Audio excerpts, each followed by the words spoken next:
Hello. She wants to dance like Uma Thurman. Bury me till I confess. Hi, chat. Hello. It's me, Wolfhead.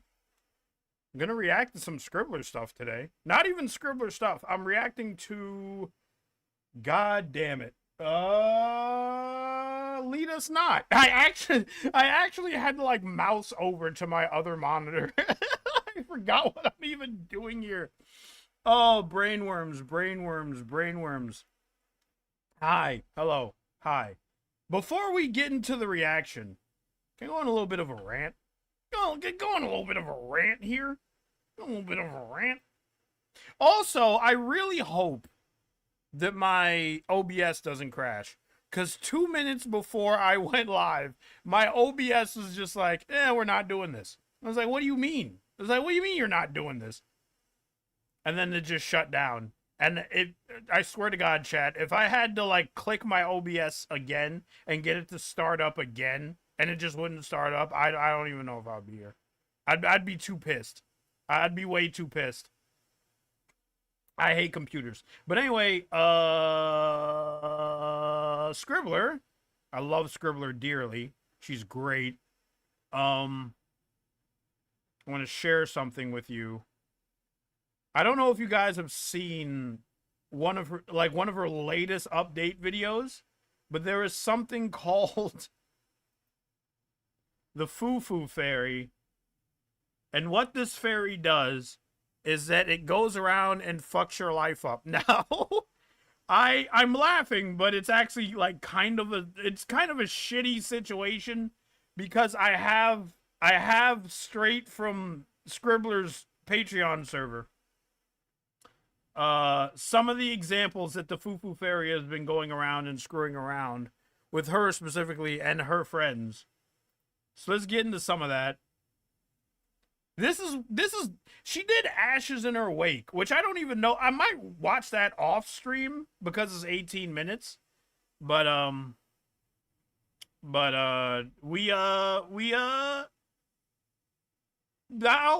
watch it. And then I'll talk to my friends about it if anybody else watches it. But here we go. This is when she was doing Ashes in Her Wake. And in no particular order, some of the things that went wrong with Ashes in Her Wake. All right, let's get into it. 3 different artists nearly died. No joke, this actually happened. That's Wolf Monka. 2 members of the crew got trapped in an airport. That's also Wolf Monka. 1 person's appendix exploded. That's some Markiplier shit. The final render got corrupted, uncorrupted, and then corrupted again. All of the YouTube copyright claims. All right, that one, like, if you post anything on YouTube, there's an 80 to 20% chance, or there's an 80% chance it's just gonna get copyright claimed for some dumb shit. I was listening to a streamer complain about something, and they said that one of their VODs got copyright claimed for cricket noises. The literal sound of crickets chirping got copyright claimed, and I was like, all right, at that point, what do you do? We modeled a bunch of stuff on Drew Surzan's art, and then he fucking died. That's extreme, Wolf Monka. Oh, and I got wasp in my walls. Now this one, at that point, what you kind of have to laugh. Because at that point, you're like, what the fuck? What cosmic deity did I piss off for things to be this bad? But yeah, I hope Scribbler is doing all right for the holidays. I hope she's doing a little bit better. I mean, judging from that profile picture, her and Narrator are snuggling. Not that that's any pull on reality. I don't know, maybe she could be home alone. But I hope her holidays go pretty okay. My holidays are fine. Spending them alone, but I don't know. I feel like when you spend them alone, then that's like that's a positive. You know what I mean? Wasp in her walls. Waspinator, get out of the walls. Do not call Narrator Waspinator. All right.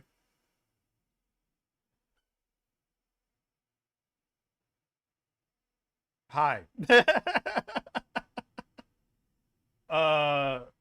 Here we go. We're getting into Lead Us Not. So I hope everybody is okay.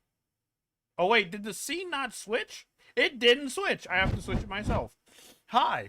Again, we're getting into Lead Us Not. So here we go with Lead Us Not. This ought to be a chill reaction, even though I'm expecting some of my favorite characters to die. If you don't know the premise of Lead Us Not, I think the premise of Lead Us Not is it's G5 coded, but it's G5 coded and something is wrong. And Twilight is there for some reason, and she looks like a demon. That's all I know. That's all I know. Okay, so nobody tell me what happens. We're going to get into this in 3, 2, 1, go.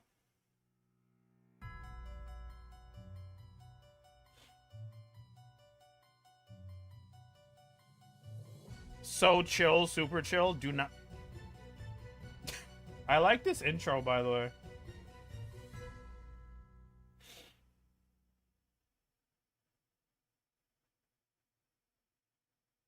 Continuality note. Wait, no, pause it.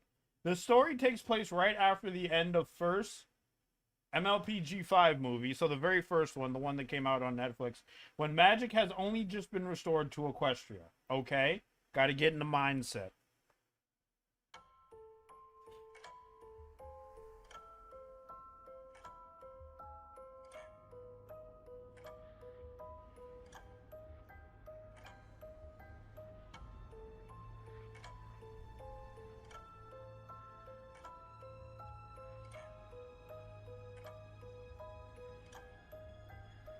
I know some of these names.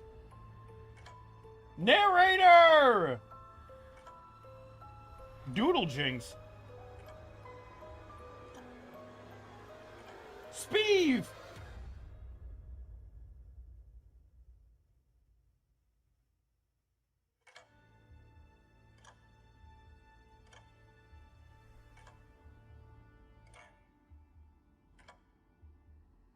Right off the bat, I don't like this clock. I just gotta be real with you.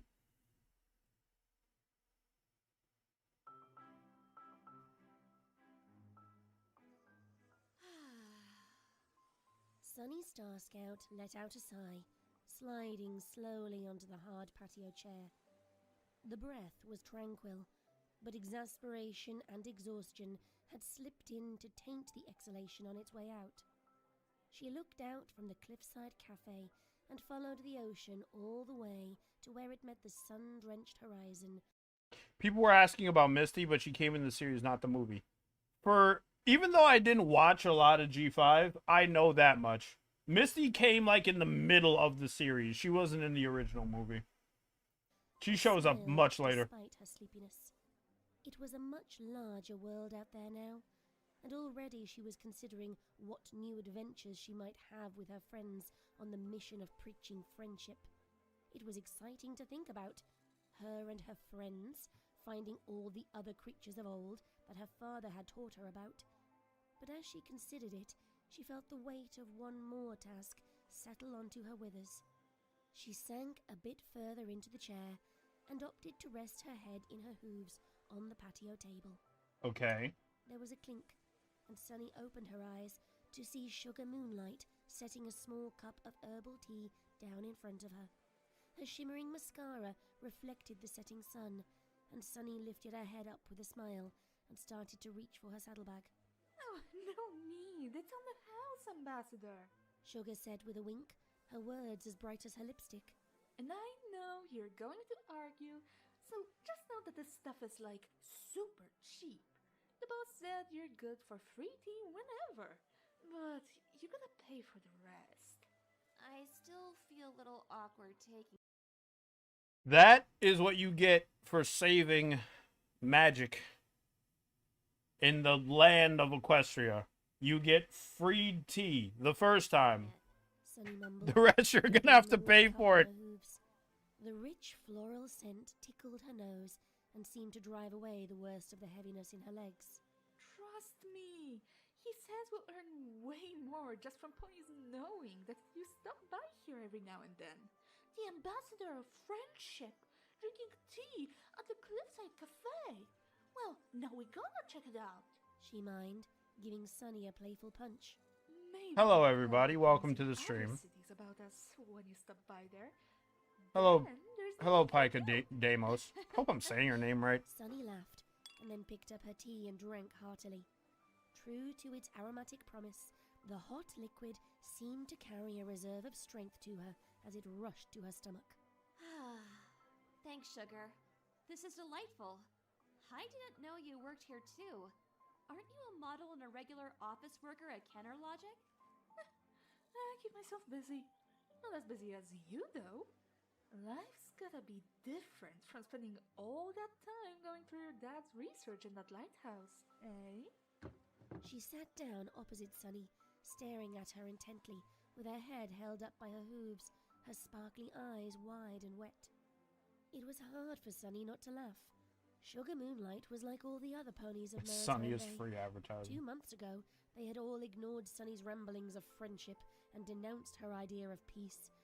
But now that Sunny had reunited the tribes and brought magic back to the land, she was a hero, and every pony wanted to know anything that was going on in her life.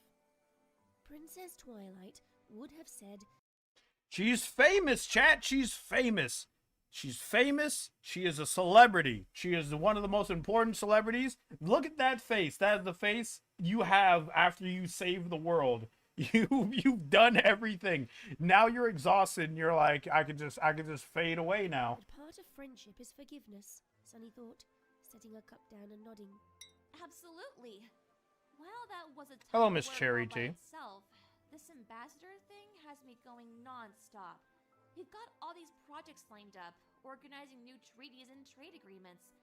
That's not to mention fixing all the stuff at home for each of our tribes, rewriting our education curriculums, managing ponies resistant to change, adapting to life with magic after centuries without it.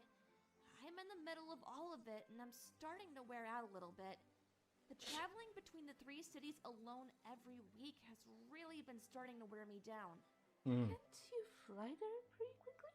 Sugar edged close to an unasked question that had hung in the air between them since she first arrived with the tea.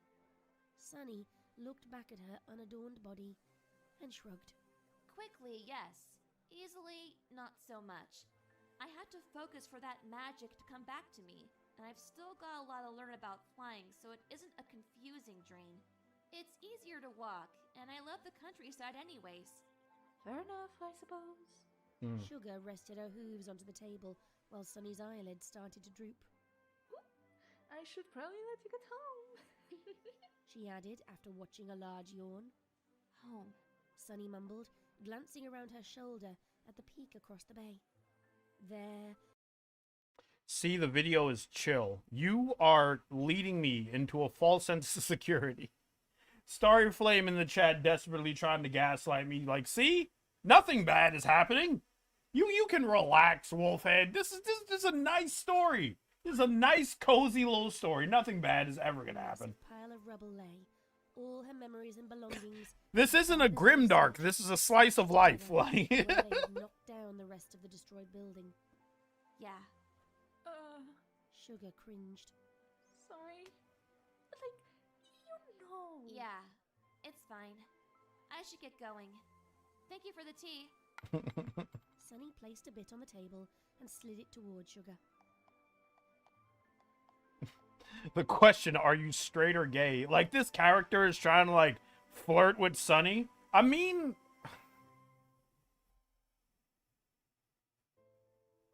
there might be a few stallions that are like, Sunny saved the world, but she, you know what, never mind. Bad joke. Terrible joke. With the sun now set, the penthouse suite the local Marriott had set aside for Sunny to live in until the lighthouse was rebuilt was pitch black. She fumbled for the switch, its location not quite set into Hello, memory, Nathan. and grunted when the sharp fluorescent bulb sparked to life. It was a larger room, thankfully, with a kitchenette suite and a full bathroom. She tossed her saddlebag to the side and pulled out her mane ties, before flopping hard onto the stiff mattress. Her limbs dropped to her sides, exhaustion wrapping around her like tendrils sneaking up from beneath the bed. She had done plenty today. Lots of research from what she had salvaged from the abandoned Bridlewood Library. Me when I go outside and I grocery shop one time.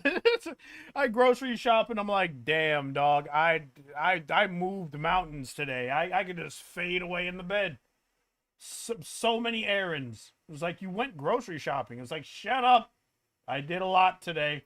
And hours of deliberation for the treaties of what each tribe felt they should be responsible for. You want the volume higher? Okay. Underneath the fatigue, though, there was excitement.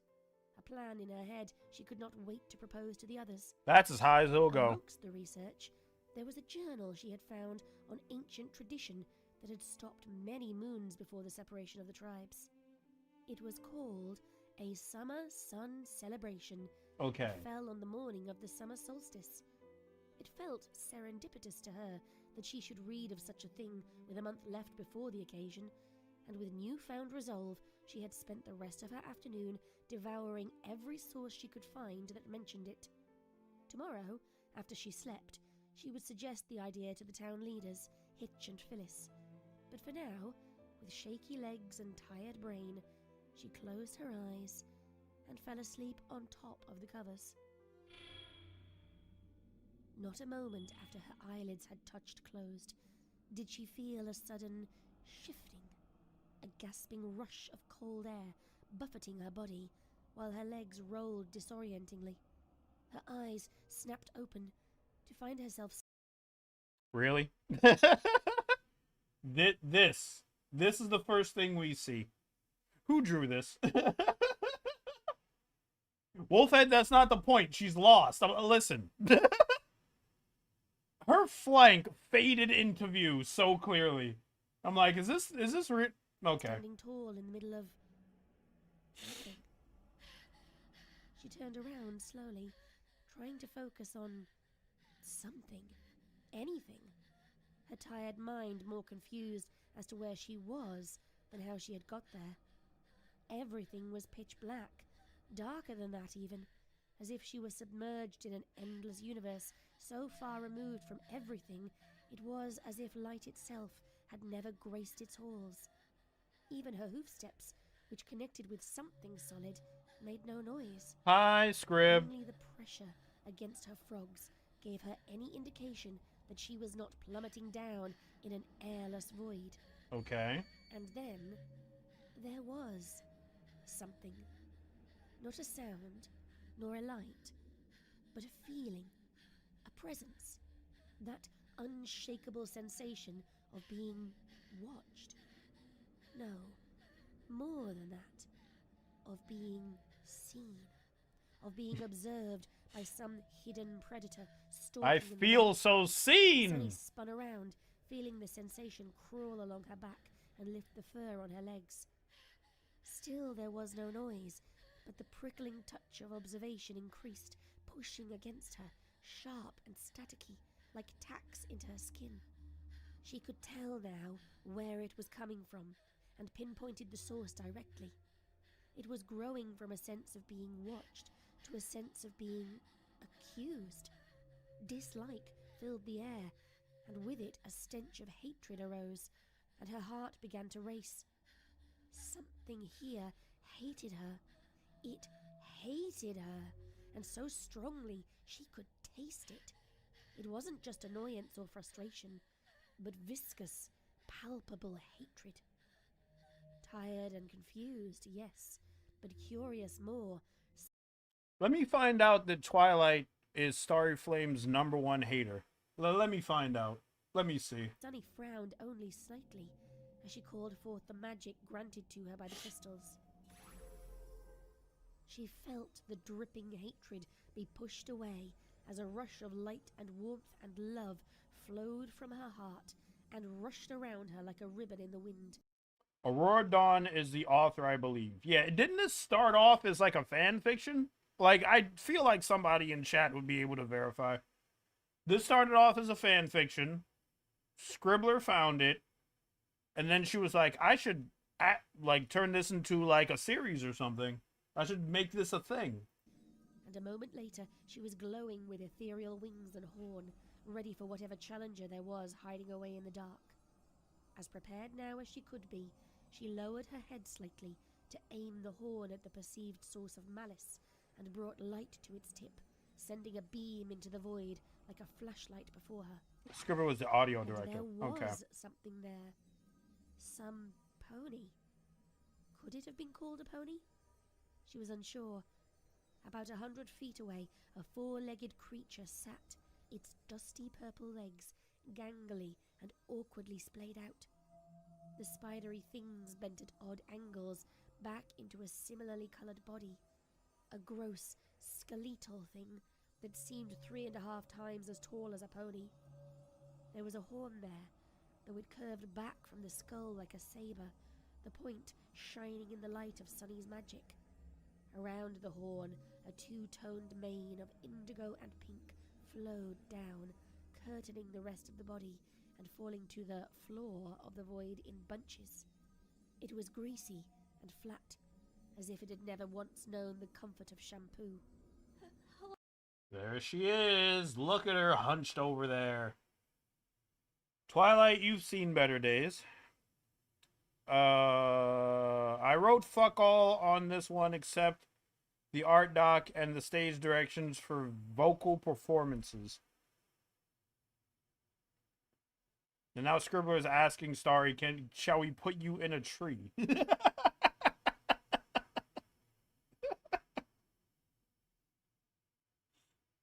Hello? Sunny offered, stepping once toward the creature before feeling her face Dang, girl, take a shower. slowly That's what I'm saying, dog. rose up. Eyes that were not there, the sockets filled with raw, glowing hatred, lifted to match Sunny's, and the malice and disgust she had felt before seemed to resonate in her horn so powerfully she thought it might explode. I really like the line. There are no eyes in Twilight's head. She is being powered by pure hatred. I've heard of hatred being a motivator. I've heard of spite being a motivator. You know how much someone has to fucking hate you to live, to like puppeteer your own body just on hatred? I'm about to find out why. I'm about to find out where this hatred comes from. Sunny gasped sharply, flinching in pain for a moment, and when her blink had finished, Starry Hide her Trunk. breath Why are you calling her from that? her. The monster was immediately before her, the long, gaunt face. Clear now, it must have belonged to some equine creature ages ago, inches away from her own. Those glowing eyes stared down at her, its razor-sharp horn aimed at her menacingly, while a light pink aura spun around it in sparks and sputters. Lives in Sunny's While head Sunny rent-free. shook, the leathery skin of the creature's face split to reveal a row of shattered and jagged teeth. It would be the opposite. It would be like Sunny lives in Twilight's head rent-free.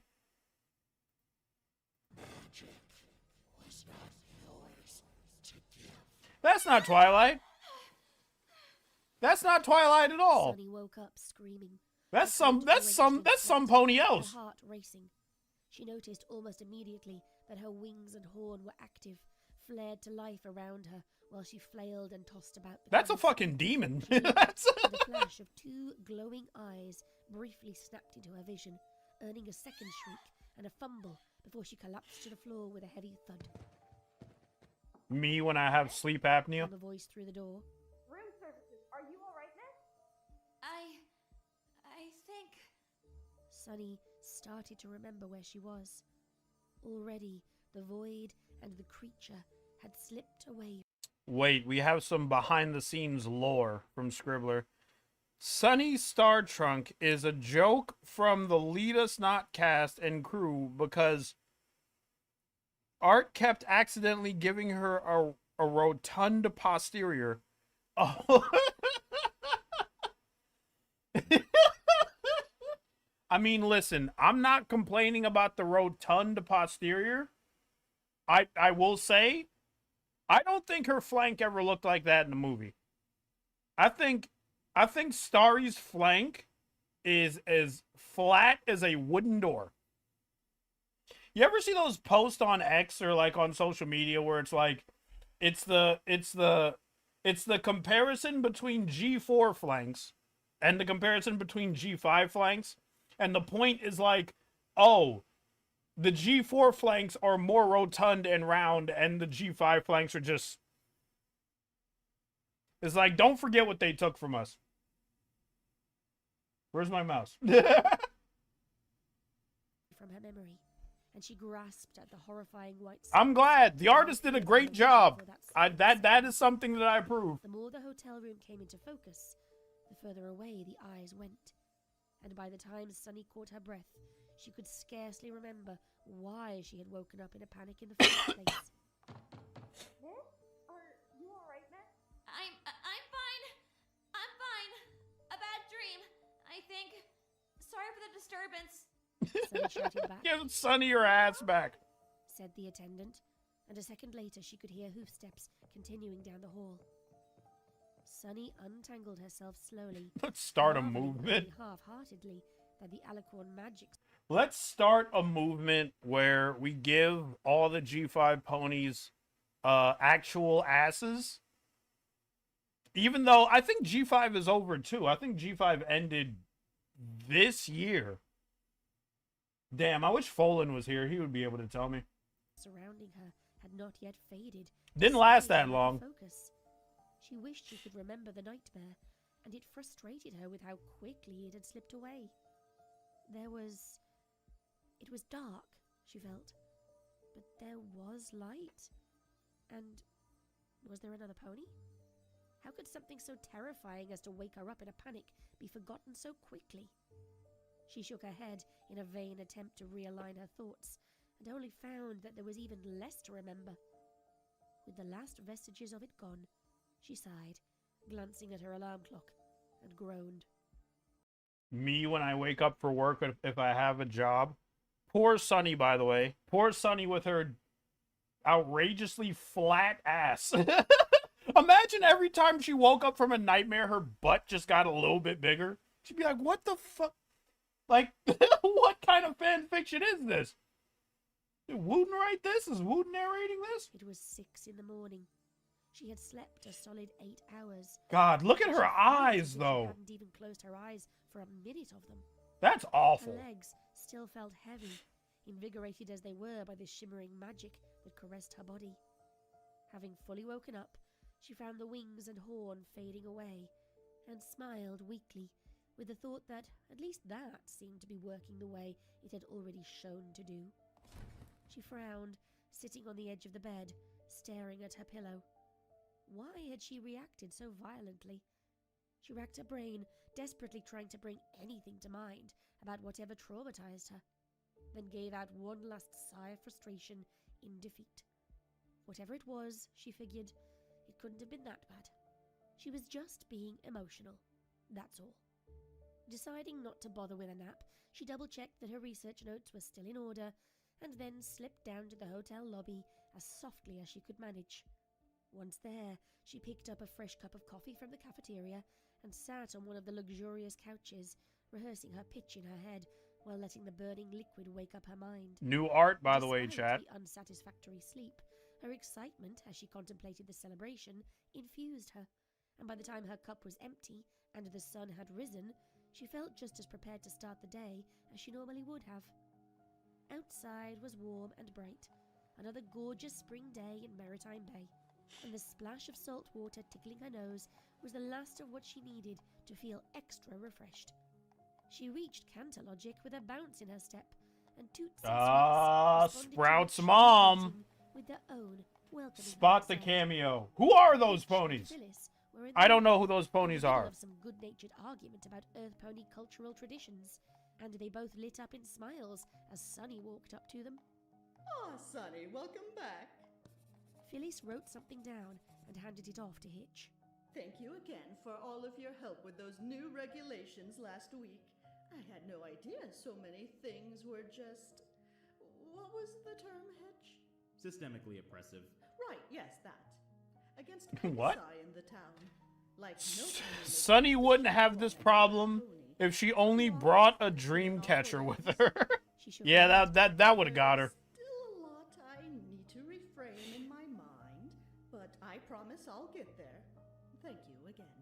You're welcome. With time and more activities held together, I'm sure every pony will come around and learn to trust each other. Just us leadership ponies being friends will inspire the others to love and compassion. In fact, that's why I'm here again today. Oh? I found some information on the festival.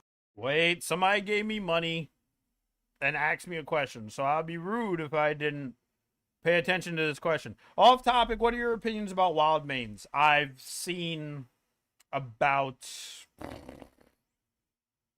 I want to say like a total of 3 seconds of wild manes. And I'm telling you that to tell you this. I haven't watched enough wild manes to have a solid opinion on it, but it looks okay. Celebrated annually in ancient Equestria when I was last in Bridalwood. It's called the Summer Sun Celebration, and it's celebrated on the morning of the summer solstice. Ponies from all over the land would gather for it. Ponies came from everywhere to watch the sunrise. Hitch asked, scratching his head. What, were they concerned it wouldn't come up or something? There's some history attached to it, but everything I could find was just compilations of Chat, this motherfucker don't know about Celestia. He don't know about the Royal Sisters, and none of them know about the Royal Sisters. tatters of older compilations. Something about two sisters fighting was the only thing I could find that was consistent. I mean, I suppose we could add a new festival to our list, but I hardly see what's important about this one. Just wait, Phyllis. She's not done. Aren't you, Sunny? Sunny laughed and bumped Hitch with her head. You know me too well. I couldn't find much concrete information on it. One source said they were watching the sisters raise the sun together, which is clearly just a fairy tale. But it's very definitely a celebration. Okay, I don't know. Like, Scribbler probably did the art direction. She probably said in every scene from the nightmare scene, make Sunny look like a fucking crazy pony. Because her eyes are so fucked up. Her eyes are so fucked up. Celebration of friendship triumphing over evil and a bringing together of loved ones. Plus, you're supposed to stay up all night to watch the sunrise, so it would be a really special sort of event filled with fun games and parties. Phyllis started nodding, picking up pace the more she thought of it. I can't think of a more fitting celebration then. On the solstice, you say? That's about a month away. What do you think, Hitch? Should we start the preparations? I'm down for it. Hey, if it's about reunification, should we do God something with the damn. crystals? Sunny smiled. I was thinking, when we invite the other tribes, we can suggest they bring their crystals down as well. Maybe when the sun comes up, we can hold them together symbolically. Phyllis sparked up, bouncing in excitement. Oh, we could display them in something like the dais that was in the lighthouse. Or we could even use it. Did you happen to see what happened to it? Sunny shook her head, shoulders drooping at the thought of her home. It's somewhere in the rubble pile. They pushed it all together when they knocked the rest of the house down. I'm sure we can build something new in the gazebo. Something better looking than the lockup drawer in the sheriff's office anyways. Hitch offered, hurrying the conversation along. It sounds decided to me then. Phyllis pulled out a notebook. Hitch and I will start planning. Here comes Starry. So chill you could sleep. You gotta believe me. If Starry ever said that to me, I would never sleep again. I would just like drink coffee and Monster Energy drinks and like mix it with Dayquil. Like you'll never catch my ass sleeping ever again. And some festivities based around the idea, finding what we need for supplies. I know you just returned from your trip, dear, but would you mind approaching the other tribes? See if you can get their input on what they would like as part of the celebration. And then we can cobble together something new. Sunny smiled, more to herself than the other two. Yeah, I already figured I'd have to anyways. I'm a little exhausted. I didn't sleep too well last night. but one last Yeah, run we can before a tell. nice fun break won't be an issue. All right. Hitch exclaimed, holding his hoof up for a bump.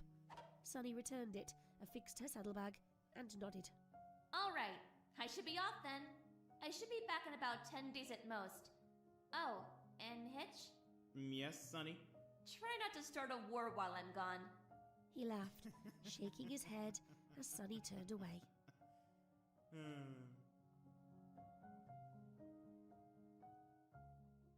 Get some sleep. Actually, no, don't get no sleep. Don't ever fall asleep again. Don't ever fall asleep again. Almost entirely uneventful. Save Oh, for there's the some pair new of art. eyes Sunny had spotted soaring together far away over one of the many flowery plains of Equestria.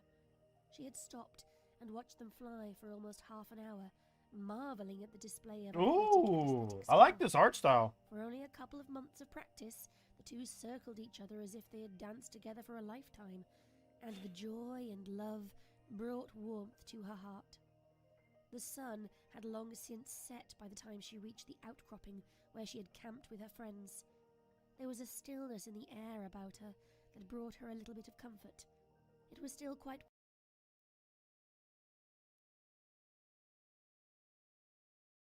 Rotund posterior. warm, and the heat Sunny of the trunk. above was more than enough to keep her comfortable without a fire for the night. Sunny sat down, Nose sharp as a rubbing her cone. tired Don't be legs mean while to the marveling artist. at the clear sky. The world itself seemed paused, the only sounds she could hear coming from her own movements. She pulled an apple out of her bag and started to eat, musing about the strange feeling of time standing still that had come about from a cloudless, windless night, and she chewed slowly while wondering about it. She shrugged, far too tired to devote any more time to the thought. With as quiet as it was, she knew she was safe, and so she bundled together a mass of grass and rested her head onto it, slipping quickly into sleep. Absolute art. Again, she wasn't sleeping, simply blinked away to that same void. Immediately, the wash of anger and loathing overcame her, and she wasted no time in summoning her magic. The warm See, this is where you fucked up. You fell asleep for a second time. tendrils fighting back against the cold hatred as wings and horn flared to life. There was no need to spin around or shine her light, as she could already see the two bright white spots of the creature's eyes still 100 feet away. As she watched and held her ground, the memory You're watching the whole thing, right? Or just parts today? I'm watching all of Lead Us Not, so all 4 parts. of the night before flooded back into her brain, and the glow from the creature's eyes grew and illuminated the rest of the monster's face. With a clear view now, and being better emotionally prepared, Sunny focused on the grimacing face, trying to identify who or what it was, and what it wanted with her. They stared at each other, locked in a contest, until finally Sunny blinked, and the face was gone. She heard from behind her, and she whipped around to find the creature standing tall, pinning her down with a sneer. And so should everyone else. The creature snapped. What the And hell? Sunny stumbled backwards, shrieking as its deadly horn burst to life with magic.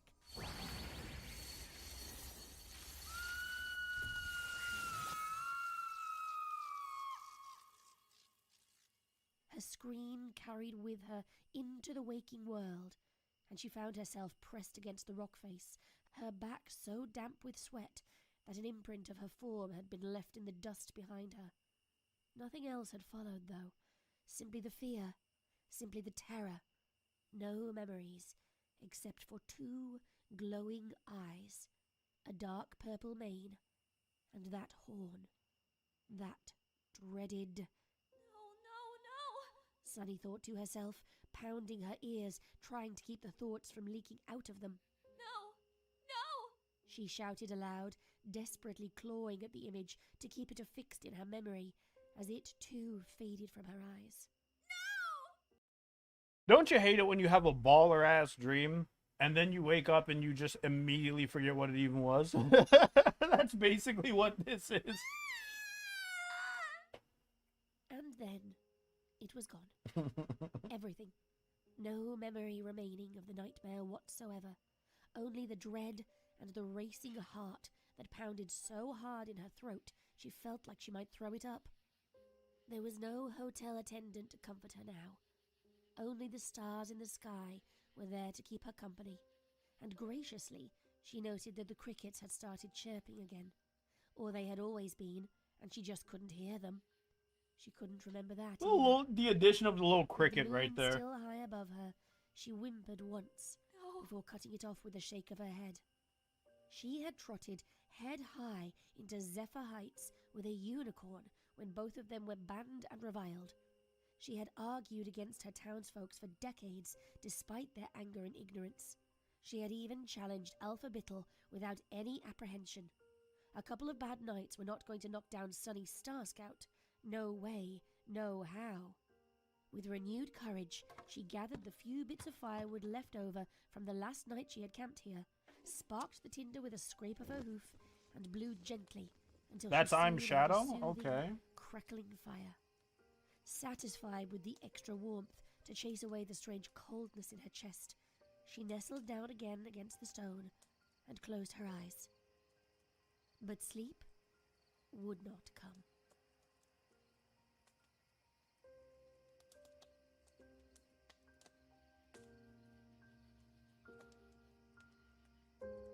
I'm intrigued. I'm intrigued. Obviously, Twilight is pissed about something. Twilight said she lost everything. I don't know how.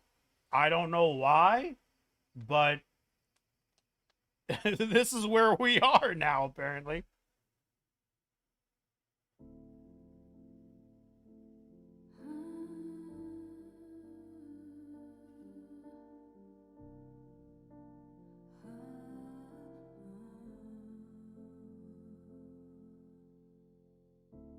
Written by Aurora Dawn and Bear O Remedy.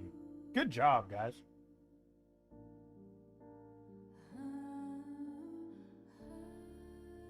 Chapter 2, let's go. We gotta sit through the credits, though. I'm Shadow is Sunny. Sugar Moonlight is Wixie 2000. Phyllis was Vladdy Voices. Hitch was Blue Coat VA. Hotel Attendant was Maya Wolf. The Void Creature? We know who the Void Creature is.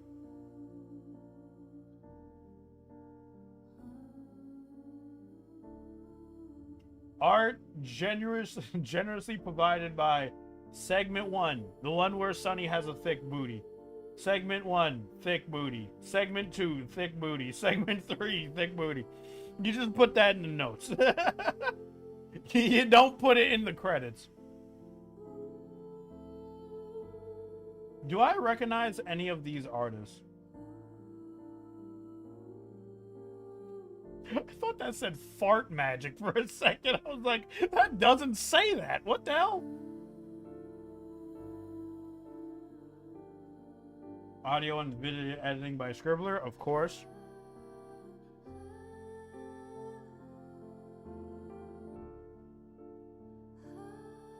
Music used, the spooky air from airport music.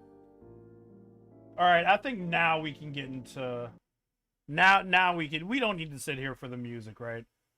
Yeah, probably not. All right. Let's get this out of here. Lead Us Not, Part 2.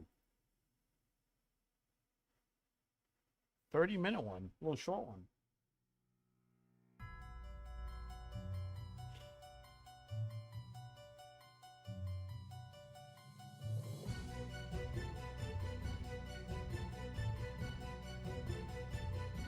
Those hands are gonna get you. Month of Macabre. The story takes place right after the end of the first G5 movie. I read this already. I don't know why I'm reading it again.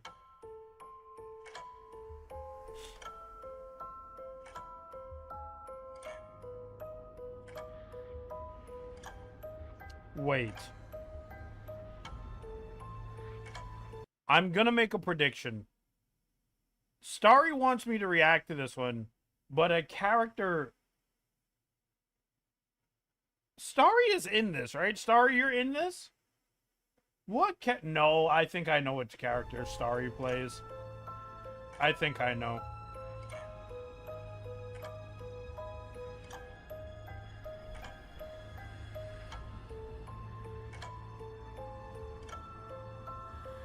I'm gonna keep my guess to myself. Speeve!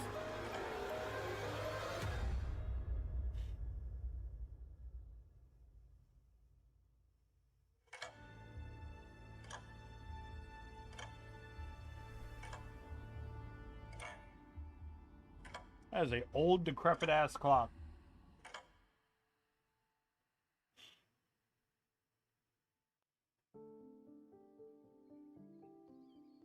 On the second morning of her trip to Bridalwood, Sunny finally entered the forest. Oh God, my eyes! She had not slept well the night before either, having been woken yet again by a nightmare she could not remember, managing to get only a couple hours of rest before the rising sun had hit her eyelids and forbidden her from further sleep. Jesus Christ, I'm walking through a supernova here. And Sunny managed a light chuckle about this. They had all been so busy that some of the basic tasks still hadn't been taken care of. Ignoring the signs now...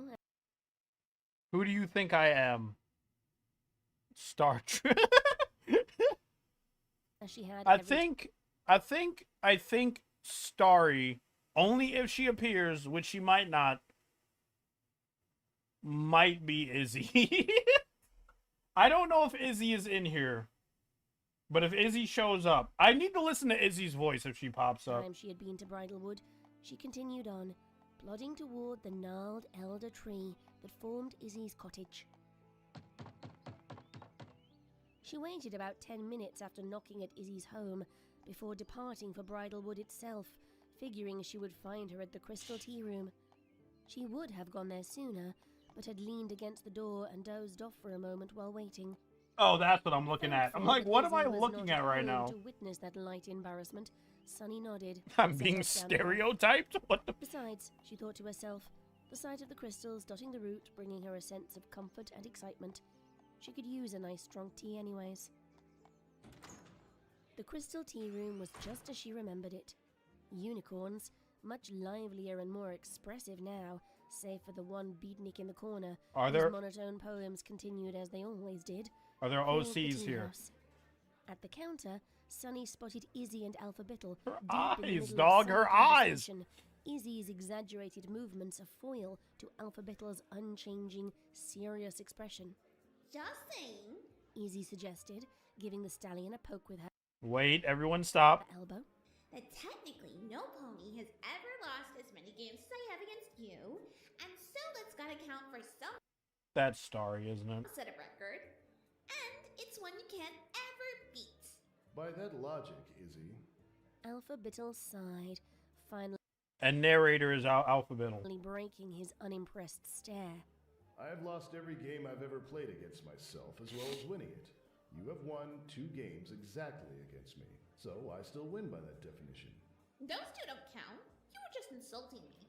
I may have said, I bet you'll keep talking even after I said leave me alone, in the desperate hope you'd somehow fail that too, but it was still a challenge. yeah. It was pretty fun to break my losing streak. Izzy stirred her tea with a drowsy smile. I will say this, like, even though G5 didn't grip me as much as G4 did, I really like Izzy's character design. I like how she's just kind of like a big unicorn, or like bigger than like her friends, and I like her little like hoof bracelet. I really like it. Character design is really good on Izzy. You're welcome. You still lost this bet, though. What if I... Sunny! Izzy leapt from her stool to hug Sunny as tight as she could. Oh, Sunny! You're just in time. Alphabettle and I were just discussing how I have records he can't beat. We weren't. You were. I was telling you you were wrong. Alphabettle smiled politely, pouring a second cup of tea. Welcome back, Sonny. I didn't expect you to be here so soon. You just left a week ago. He looked up from the cup and then paused, setting the teapot down gently before staring harder at the earth pony. Are you alright, Sonny? No! Izzy broke her hug and examined Sunny herself before taking a step back in shock. I haven't been sleeping well. Sunny said in response to Izzy's horrified look. Probably from all this traveling. Probably because one of my biggest haters is infiltrating my dreams, and she gets up in my face and blows her hot-ass breath up my nostrils, and it ruins the rest of the night for me, so now I just can't sleep at all anymore. Lots of stress figuring out terms and deciding things for the tribes in their place. Like the Farmstead Act I was last here for. Figuring out taxes on imports and exports for food. I don't know anything about growing food, and all of a sudden we have heaps of it. Our farmers unable to keep up with the number of apples growing from their trees. She shook her head wearily, still smiling. It makes me happy we're all working together to figure it out, though. She grabbed the tea and drank deeply. Sunny, your sparkle. It's really dark. Izzy's voice was hesitant, her ears drooping. I haven't seen anything like that from any pony before. What's wrong? Nightmares. Sunny stared into her tea. Only I can't remember what. They're gone as soon as I wake up. She looked back up at the two, smiling brightly. But I'll be okay. I'm here on official business for fun. At this, Izzy beamed, her ears snapping back up. Serious fun business? Well, I'm down for that. Come on, spill the beans. That's your job. We're reviving an old festival I learned of called the Summer Sun Celebration down in Maritime Bay. It'll be on the solstice and every pony is invited. It's supposed to celebrate triumph over evil and bringing together loved ones. Cantor Logic is building a display piece for the crystals too, and I'm thinking when the sun rises, we can all bring them together in a symbolic way. Alphabettle nodded, stroking his chin while refilling Sunny's cup. Plan some activities that celebrate what it means to be a unicorn, but that other races can participate in. Okay. Demonstrations of unique abilities would be good too. Izzy bounced in her seat. Ooh, I know. A bunch of us have been practicing telekinesis with my ribbon supplies. We can make a dance out of it with streamers. That sounds lovely. Sunny cradled her tea in her hooves. So, when should we head out? Alphabettle asked. Well, I'm sorry, that line delivery with streamers, that really got me. I still need to get the go-ahead from Queen Haven. I can't imagine her disagreeing, but we're still all learning about one another, so I can't agree for her on my own quite yet. Why don't you two make preparations here, and I'll head to Zephyr Heights and get that sorted. I'll stop by on my way home and let you know for sure. Sunny picked up her teacup and drained it again. Izzy nodded happily, but reached out a hoof and rubbed Sunny's back. Are you sure you don't want to head home? I can go ask Queen Haven for you. You look really beat up, Sunny. Sunny leaned over and hugged Izzy again. I'm sure. When we're all back together in Maritime Bay, we can make arrangements for taking turns doing the message runs. Eventually we'll have a postal system set up, or even get service for those Zephyr phones out here so we can make calls instead.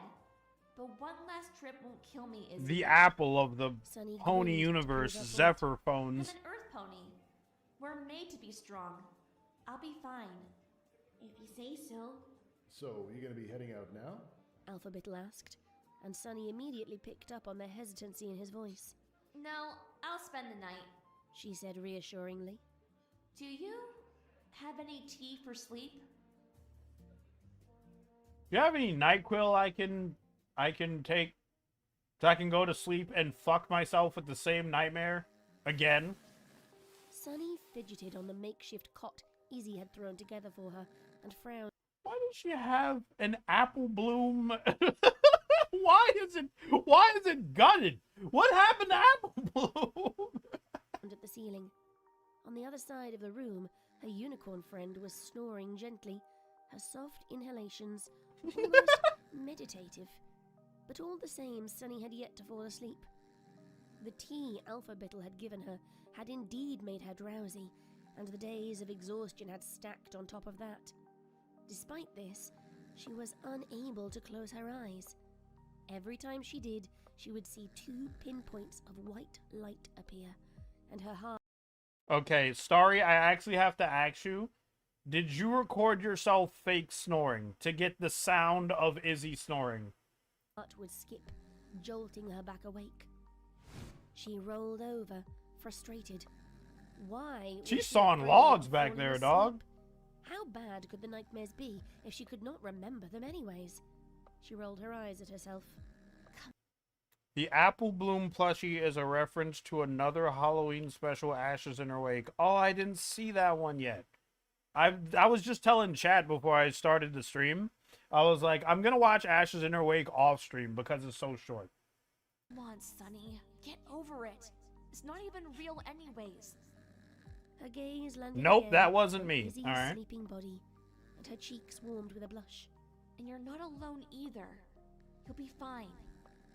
Reassured by this realization, she closed her eyes and drifted off to sleep. And then her eyes opened, once again in the void.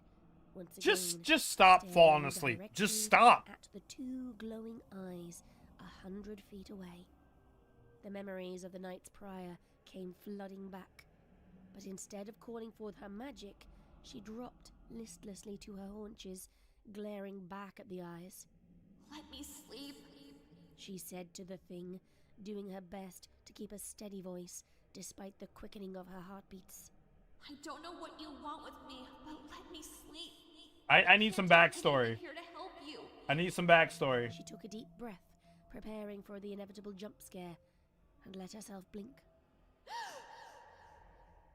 When her eyes opened, she saw the monster had not moved. It was still there, still staring, still beating down on her with that pulsating, suffocating hatred. Instead, a third source of light had appeared, issuing from the creature's mouth.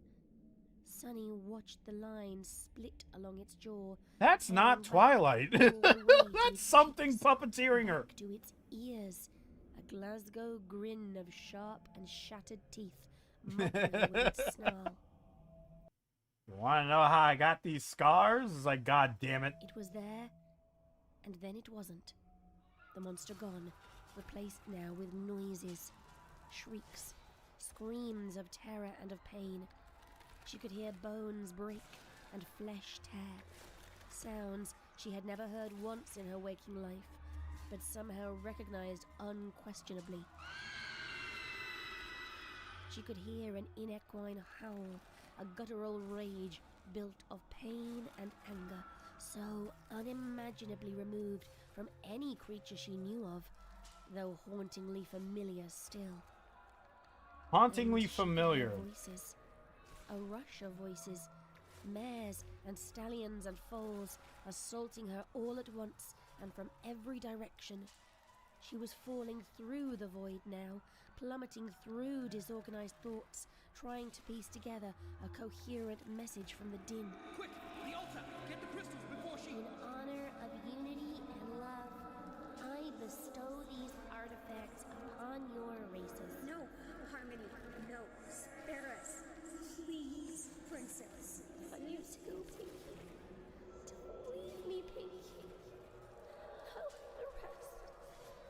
Not like all the others. I can't. They must be split.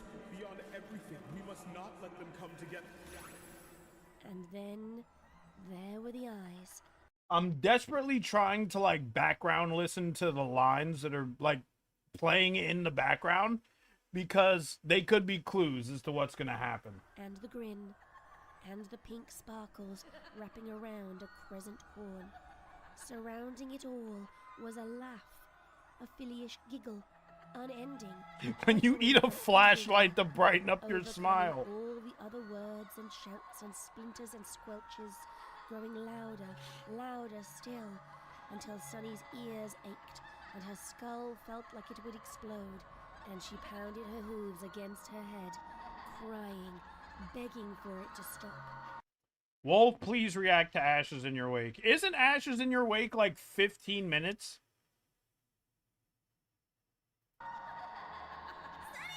You want me to do a 15-minute stream? At Izzy's voice, Sunny suddenly snapped to reality, her eyes locking onto her friend's as the unicorn shook her violently in her cot. Oh, Stars, you're awake! You're awake!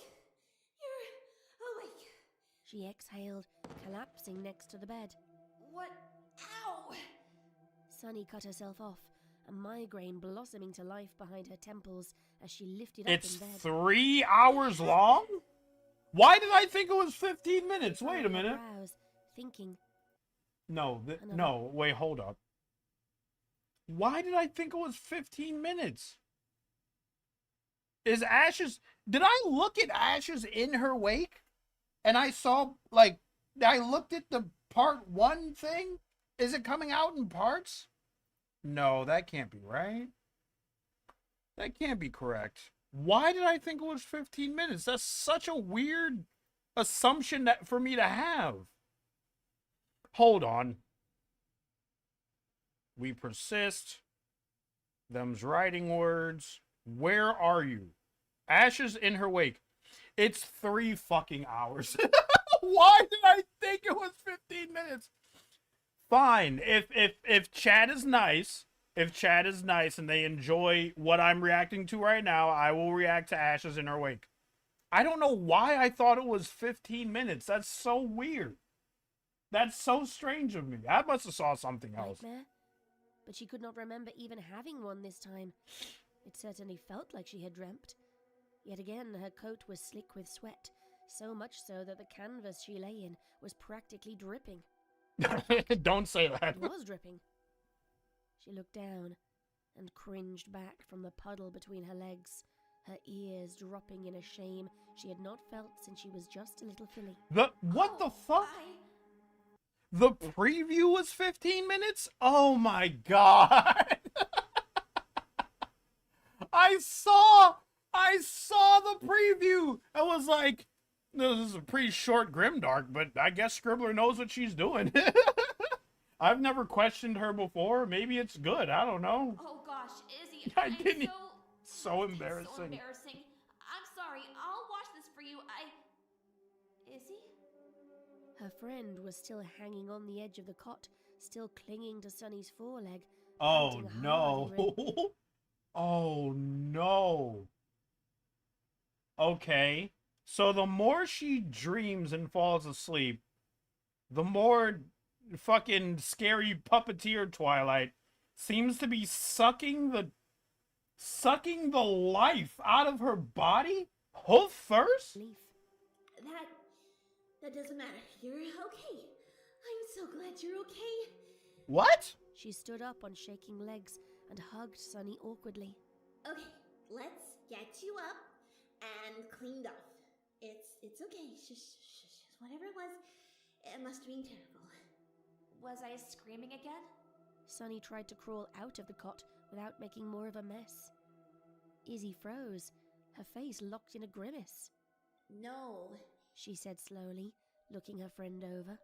No, Sunny, you were flailing, and your eyes were open. You looked terrified. Like you were fighting something off, but you... What? You were giggling. What? I see you back there! I fucking see you back there! I see you! Fucking puppet Twilight.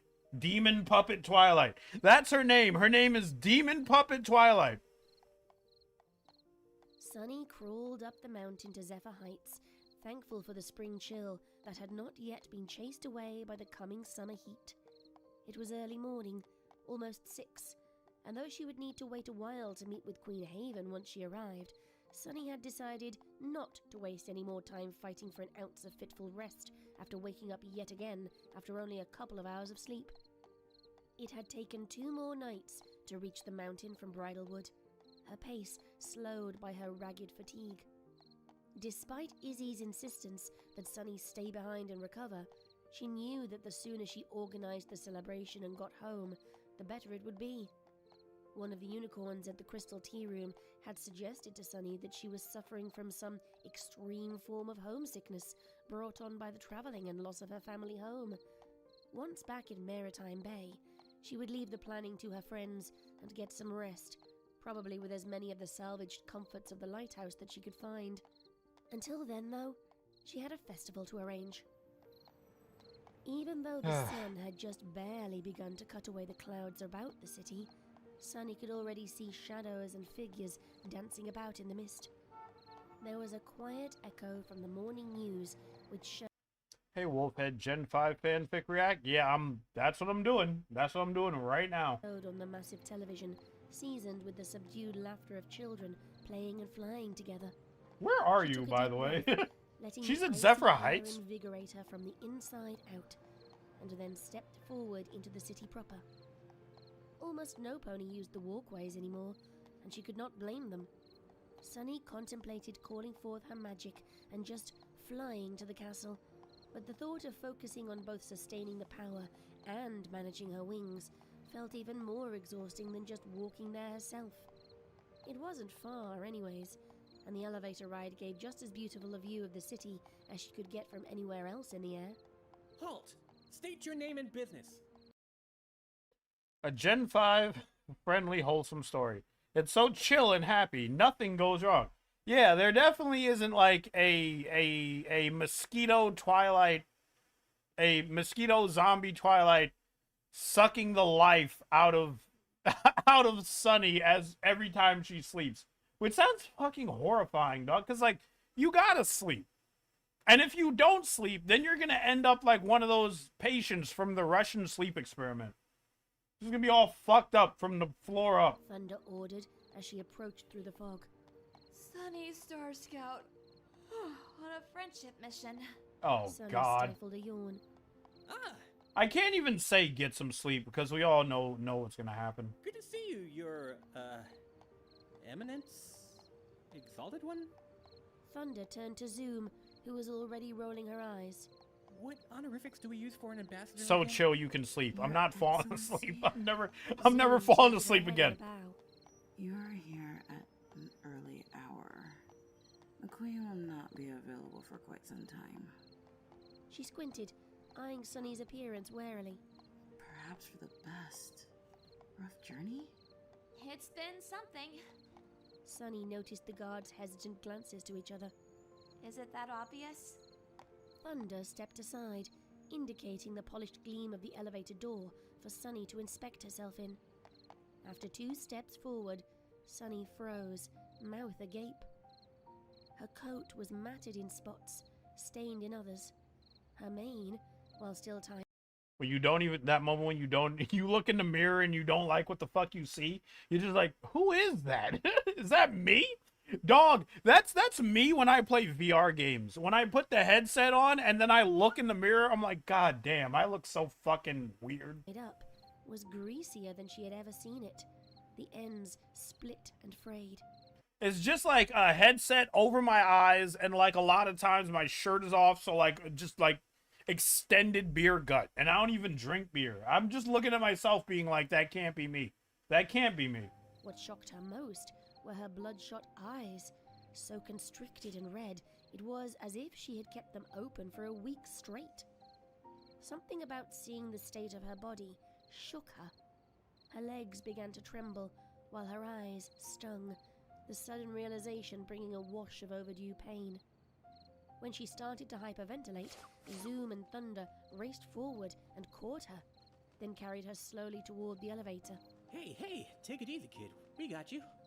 Thunder spoke soothingly, patting her back. You're alright now, Sunny. You're in Zephyr Heights.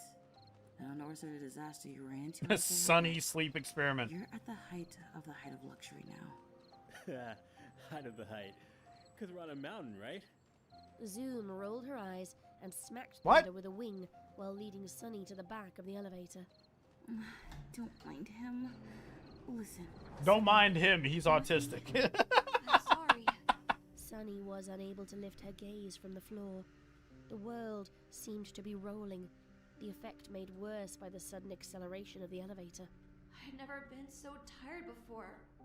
I'm sorry. Hey, don't be sorry, kid. Heck, every one of us pushed ourselves too hard back in training. Thunder chuckled at a memory, shaking his head lightly. It happens.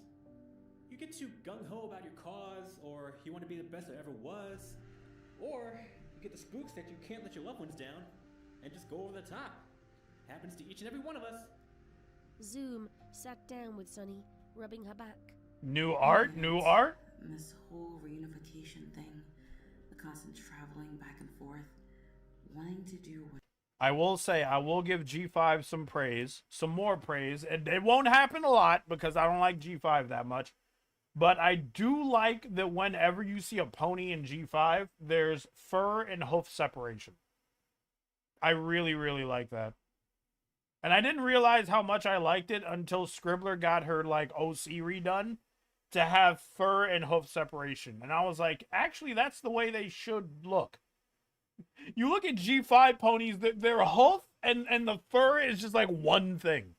And I'm like, that's not how that should be. But like, I didn't question it like that. That's right by each of us. That's a noble cause, but you gotta take care of yourself, okay? Sunny nodded, a weak smile coming to her muzzle. Thanks. You know, that's the whole point of why I'm putting in the effort. Which one? Caring about the cause? Being the best? Making friends like Bro. you?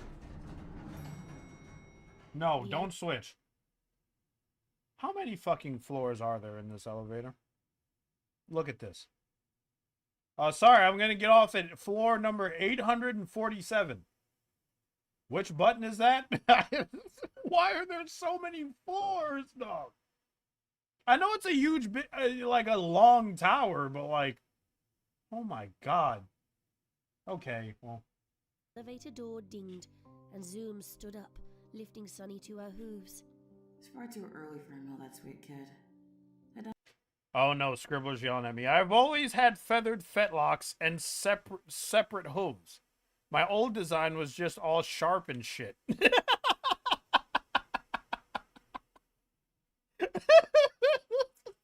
I wanted Scribbler Pone to be all rounded edges and big 80s hair. Okay, well, we got there eventually. All sharp and shit. you throw the old model at a person, it like cuts through them like paper. Down to the guest quarters. Let the patrol know I told you to check in immediately. You throw the new model at somebody, it just bounces off them. She led her out of the elevator.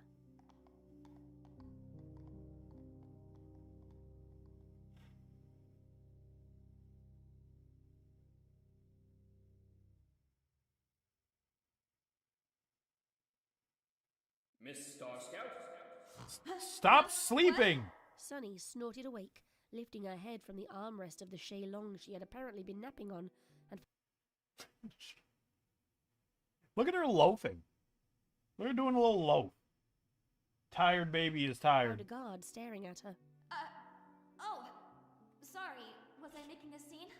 Sunny mumbled, blinking sleep from her eyes. The guard blinked slowly and tilted their head. No. You were sleeping.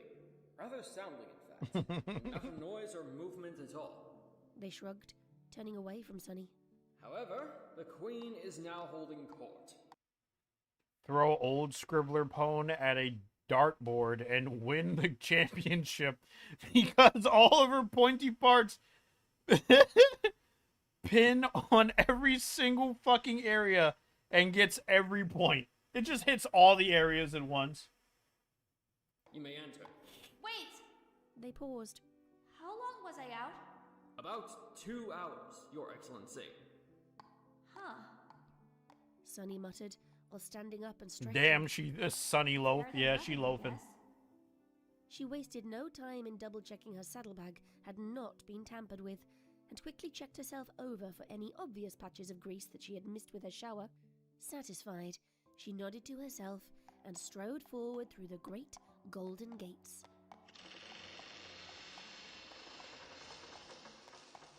Zephyr! Queen Haven and Zip were sitting regally. I mean Zip. Zip. That's not her name. To Sunny as if they were practicing. Can you tell I'm a G5 fan because I called Zip Zephyr? That's Zephyr.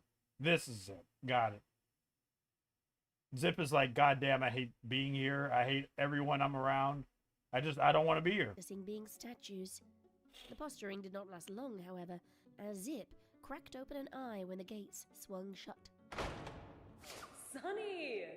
She sprang up into the air involuntarily. I wonder who's voicing Zip. Loop-de-loop above the thrones and dove toward her friend while Queen Haven chuckled softly at the display.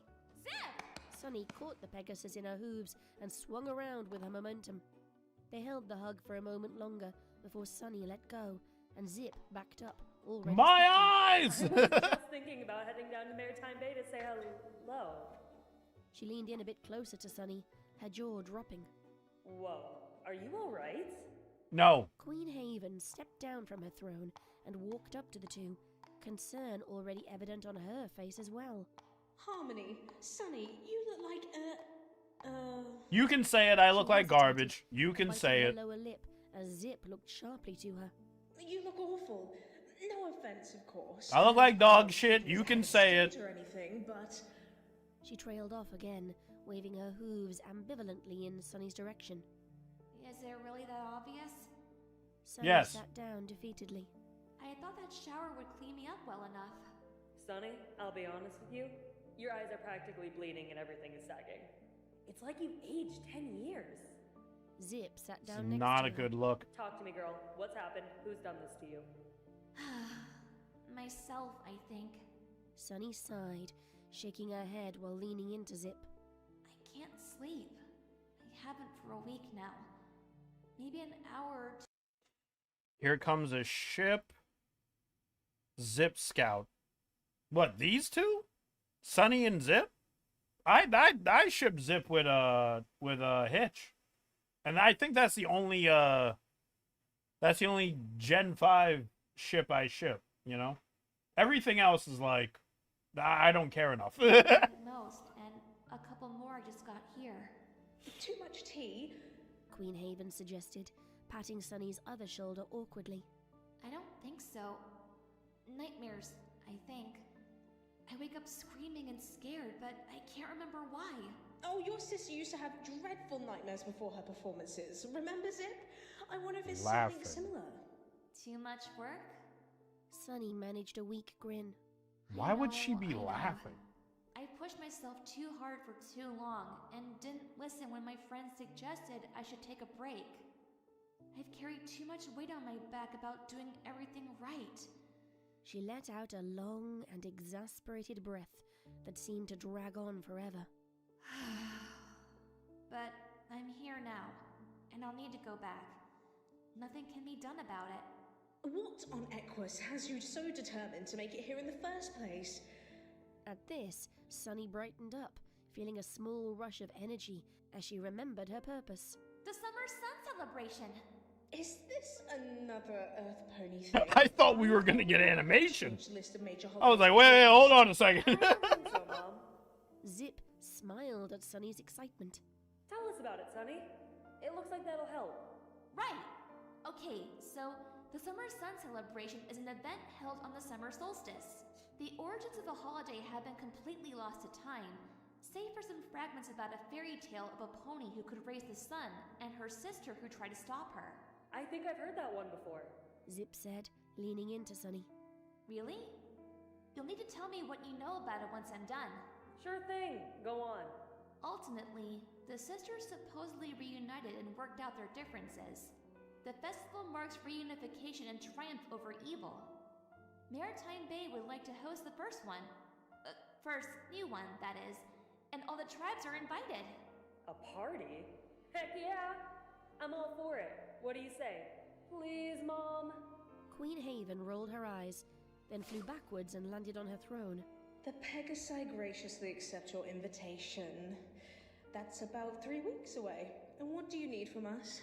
Cultural demonstrations, like events or shows that are unique to your species, and any sort of festival games Pegasi enjoy or consider traditional that can be played by other races as well.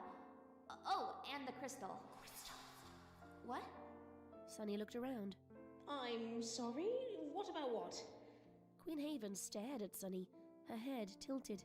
I'm sorry. There must have been an echo, or I felt like some pony just whispered in my ear. Zip and Queen Haven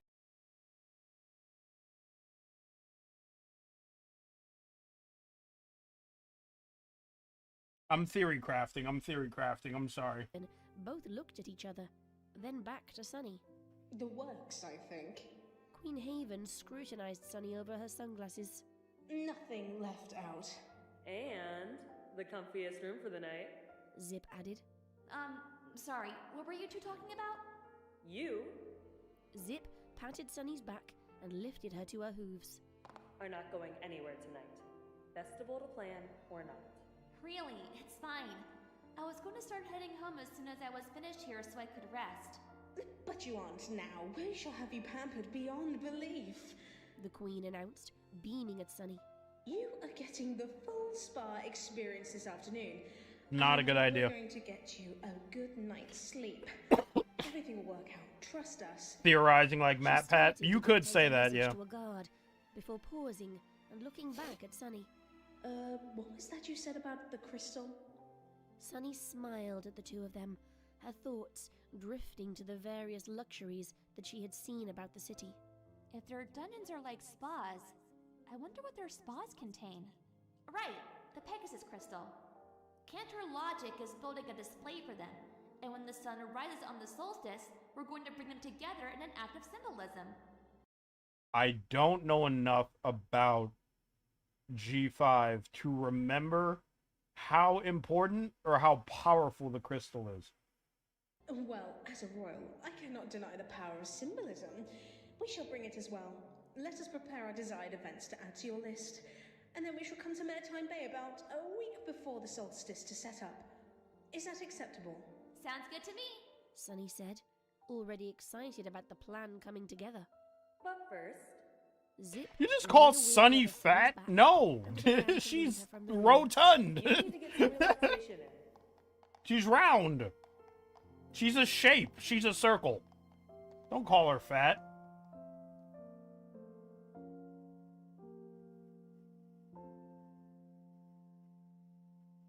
Okay. Okay, I could see why people were shipping them. When that's the last piece of art you see, is that how can you not ship them now?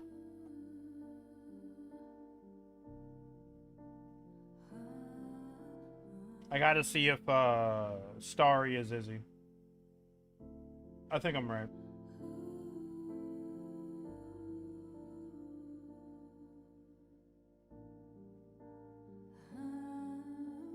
She's literally a hexagon right now.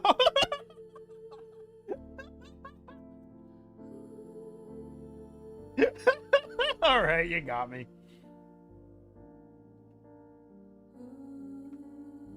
On the halfway mark, hang in there. All right, well. Zippy Nation. Okay. Speeve! Speeve was one of the guards. I know Speeve. Scribbler is the void creature, who is zombie puppeteer Twilight. I will say, though, I hope that in the third one... I get, well... You know, sometimes in Grimdarks you don't get answers to the questions. I want to know what happened to Twilight. I want to know why she's in that state. She said that she lost everything. And I'm like, to who? You were the most powerful unicorn in Equestria. Well, next to Starlight. I think Starlight was a little bit more powerfuler than Twilight. Okay, let's see. You get out of here. Now this. This is part 3? Yeah. Okay. Turn this sucker up. I'm intrigued.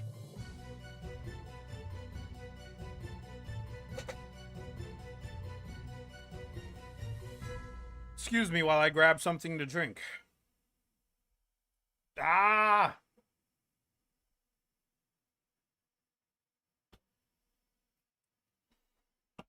Wild cherry with cream in it.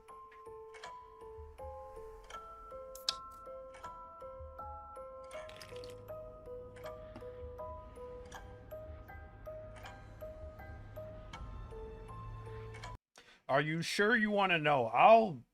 Well, the answer is no, but...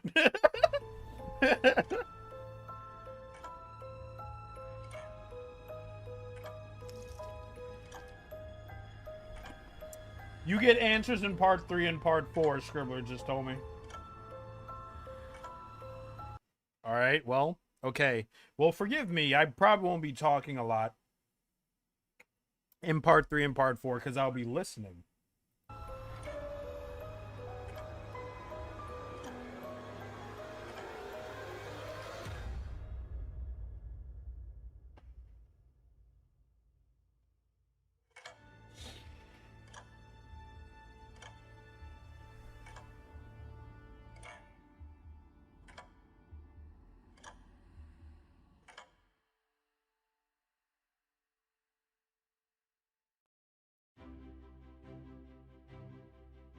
Creepy intro and then cheerful music. Relaxation was not nearly strong enough a word, Sunny thought to herself. The Pegasi had not yet perfected their skills with cloud crafting, having only had their abilities for a couple of months. But all the same, Sunny felt as if she were laying on a cloud. The room was slightly cool, just enough so that the silken blankets in their heat were a welcome comfort, and she nestled down under the covers with a warm smile in her cheeks. She had received another shower with even more expensive shampoos, had her mane and tail brushed, even had her coat brushed down as well. Okay. They'd set her in a jacuzzi until the second before she would have become uncomfortably hot, and then laid her down on a table and given her a full 90-minute massage, the expert masseuses unlocking every single knot in every muscle of her body. Sounds pretty good. A touch sore after that, she had been brought to a second spa room and given a hoofacure, a mud facial, and one final brush and rub down to remove all the oils and soreness from her coat, before finally being led to a large dining hall where she had eaten like a queen, along with Zip and Pip, laughing and joking and talking until Sunny completely forgot how bad she had felt. No, Sunny decided, relaxation was not even close to being right. She was far, far beyond being well and truly relaxed, and with the week of sleeplessness and work piled upon completely soothing treatment, Sunny did not even have the energy to fear falling asleep. Her eyes slammed shut, and the sights and sounds of the world flitted away, transporting her quickly to the lightless dreamscape. Again. Yet again, there were the two glowing eyes, hovering nearby, glaring down at her. But somehow, even here in this void realm, Sunny felt her loose limbs and calm mind brought along with her, and she ignored them. The glowing grin appeared next, and Sunny lay down instead, turning away from the face. She went to close her eyelids, and found that they were already shut, and whatever visions she had seen were appearing within them. She grunted, doing her best to pretend there was nothing there. The body of the monster then emerged, the purple mangy thing coming into view as pink magic flowed slowly from the curved horn. I used to be a princess too, you know. It was not skeletal now, as it had appeared before, with stringy muscle apparent beneath the gaunt coat. As Sunny watched begrudgingly, two great wings spread out from behind the monster. Let's look at this. Let's have some appreciation for the art. This looks really good. Ooh, Raggedy Twilight. Raggedy Princess Celestia body Twilight. Ooh, you are looking just fucking awful, aren't you? I'm afraid of this Twilight. I don't like this Twilight. Whoever did this art did a very good job of having me hate whatever this is. Expanding slowly, twitchily, as if cramped and exhausted. And then, Sunny was awake. Not screaming. What the fuck? Not crying. But not in her bed. not laying down. She was still in the guest quarters that had been provided to her, directly in the middle of the room, light and warmth around her. Sunny blinked once, confused. Oh no. She's sleepwalking. She's not conscious. She's not conscious when she's asleep. She's walking around and doing shit now. That is scary. I hate that, dog. Had she dreamt? She had not woken up in terror, but she had woken up. Perhaps the treatment worked too well. She thought to herself. I got up out of bed before I even woke up. She chuckled and then glanced out the large frame windows, sneaking a peek through the gap in the curtains, and noticed that it was pitch black outside. A sharp glance to the clock in the room informed her that it was midnight, and then a second snap of her head to the doorway informed her that the light switch was off. Despite all this, the room was bright. A final glance towards She's still dreaming. Answered her question. She's still dreaming. With a dozen more. She was wrapped in alicorn magic, her horn pulsating slowly while her wings spread out wide. And while she had been standing... You know how I know she's still dreaming? Because if you are having a lucid dream, flick a light switch. The light switches do not work. Same with if you are lucid dreaming, look into a mirror. You will see some fucked up shit. And also, if you are lucid dreaming, try to read anything. You will not be able to read because that part of your brain is not turned on. She had been holding something, completely unaware of its weight in her hoof. Sunny looked down to confirm what was in her grasp, staring at the Pegasus crystal as it shimmered and glowed dimly compared to her own light. The magical radiance seemed off, though if it was or wasn't she could not tell. She had only seen it up close long enough after restoring its magic to hand it back to Queen Haven when her friends first left Maritime Bay and promised to meet up again soon. Still tired, still confused, Sunny brought the crystal closer to inspect it and gasped. In a flash, a dozen scenes ran through her mind, each image present only a fraction of a my second, God. yet burned onto her retina still. Visions of Pegasi being cut down by a ray of magic, the grotesque and mangled faces of Pegasi bloodied by a dozen hoofprints, and finally, piles and piles of charred wings, their feathers long turned to ash by raging magical fires. Sunny shouted, flinging the crystal onto her bed and falling backwards as she scrambled to the door, desperate to get as far away from it as she could. How had she gotten it? Why had it shown her that? She shivered, staring in the direction of the accursed thing, her mind racing. Every time she tried to push the images away, they came back to her, stuck in her brain like worms in an apple, and she started to sob. Several minutes later, she caught her breath, breathing as deeply and slowly as she could, her legs tucked into her chest and her tail wrapped around her, curling up as small as she could and wishing she could be smaller. At least I remembered something. She muttered to herself, following it with another sob.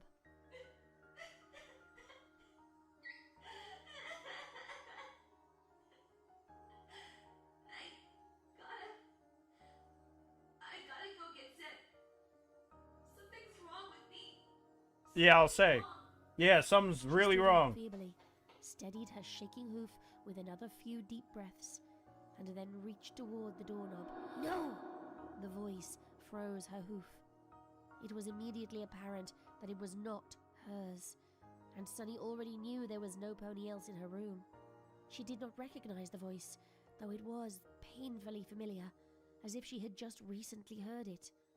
Whatever it was, it did not want her to go find Zip, which meant that was exactly what she was going to do, Sunny thought, bursting through the doorway with a newfound determination. She raced along the hallways, replacing the memories of the visions with a muttered mantra of, Find Zip! Find Zip! Find Rotund. Sorry. until she rounded a corner and approached a large golden door protected by 2 guards. Halt! One hissed, stepping forward. The princess is sleeping. Be quiet. I need to speak to Zip. Sunny gasped, sliding to a stop. Right now. I need to. She'll understand. It's an emergency. Please. Please. The second guard turned immediately into Zip's room, and Sunny let out a blast of air in relief. While she waited, the first guard stared at her suspiciously, but said nothing. Sunny? You're magic. What's going on? At the sight of Zip, Sunny's eyes went wide in gratitude, and the meager amount of composure she had built up before leaving her room immediately drained away. Zip! Something's wrong with me. I don't know what's going on. I think I was sleepwalking. There were these eyes and I woke up and my magic was around me and I wasn't even thinking about it, and I looked down and I was holding the crystal and then I looked down and the crystal flashed and I saw... Whoa, okay, hold on. Stars. Zip, I saw there was so much death, the blood, the fire. I couldn't get away from it. I threw it onto my bed. The images, Zip, I don't know what's going on. Zip raced forward, hugging Sunny while she babbled. Hey, it's okay. You're awake. I'm here now. It's okay. You're okay. I'm okay. How am I not supposed to ship this? How am I not supposed to ship this? What do you want me to do? Look at how cute this picture is. Even though Sunny is having like a mental breakdown. I'm okay. Sunny repeated, focusing on how her hooves felt around Zip's body. She was here, holding her, being held by her. She was not asleep, not dreaming. As Zip gave her one last squeeze, Sunny exhaled shakily, feeling the tension start to fade. I'm awake. Zip's here. I'm safe. You had the crystal? Mm-hmm. Sunny nodded, her eyes welling up. I don't know how I got it. If I did anything. I know your mom keeps it with her still. Shh, it's all right. Zip turned to one of the guards who had been watching the affair, and they saluted at the attention. Go to my mom's room. Make sure she's okay. Then check Sunny's room for the crystal and bring it back here. She looked back at Sunny as the guard trotted off. Okay. You're going to spend the rest of the night in my room, okay? Okay. And I'm going to hold the crystal when we go back to Maritime Bay together. Okay? Okay. Together? I'm gonna go with you tomorrow. We're gonna get you home and safe. Okay, Sunny? Aww. Home.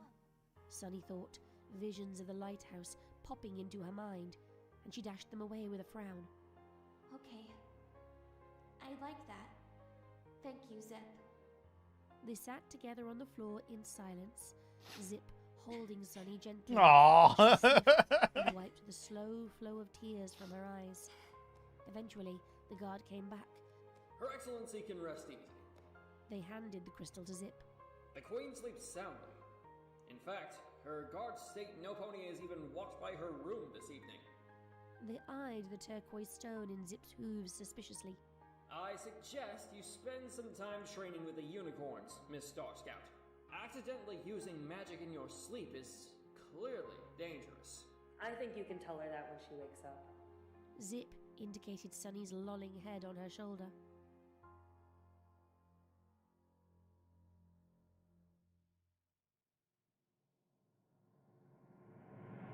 Gather. Sunny opened her eyes to find the noon sun beating down on her. Her back ached, the muscles stiff as if she had been laying in one position for days. Good morning. Zip laughed, munching on an apple. She rolled one towards Sunny, where it stopped against her belly. Doesn't look morning to me. Sunny stretched and grabbed the fruit. Did I scream? What is this? What is this another dream? This has to be another dream, dog. It has to be. Nope. Giggling? Stand up and levitate and spin my head around backwards? Maybe the issue is you watch too many horror movies. Nope. So far as I've been awake, you've been sleeping soundly. So much so I let you sleep in a bit. We should be in Bridalwood by supper anyways. Sunny shrugged. She did not feel very refreshed, but that might have been a combination of a good sleep and rugged terrain. She did not feel any worse either. What she did feel was hope. Hope that, maybe, after the incident in Zephyr Heights, her nightmares had run their course. So I need to Hope gather the that her 7 dreamless chaos sleep emeralds. last night was truly dreamless. And hope that she would soon be home in Maritime Bay, where she could take a break from being the savior of Equestria and rest easy for a time.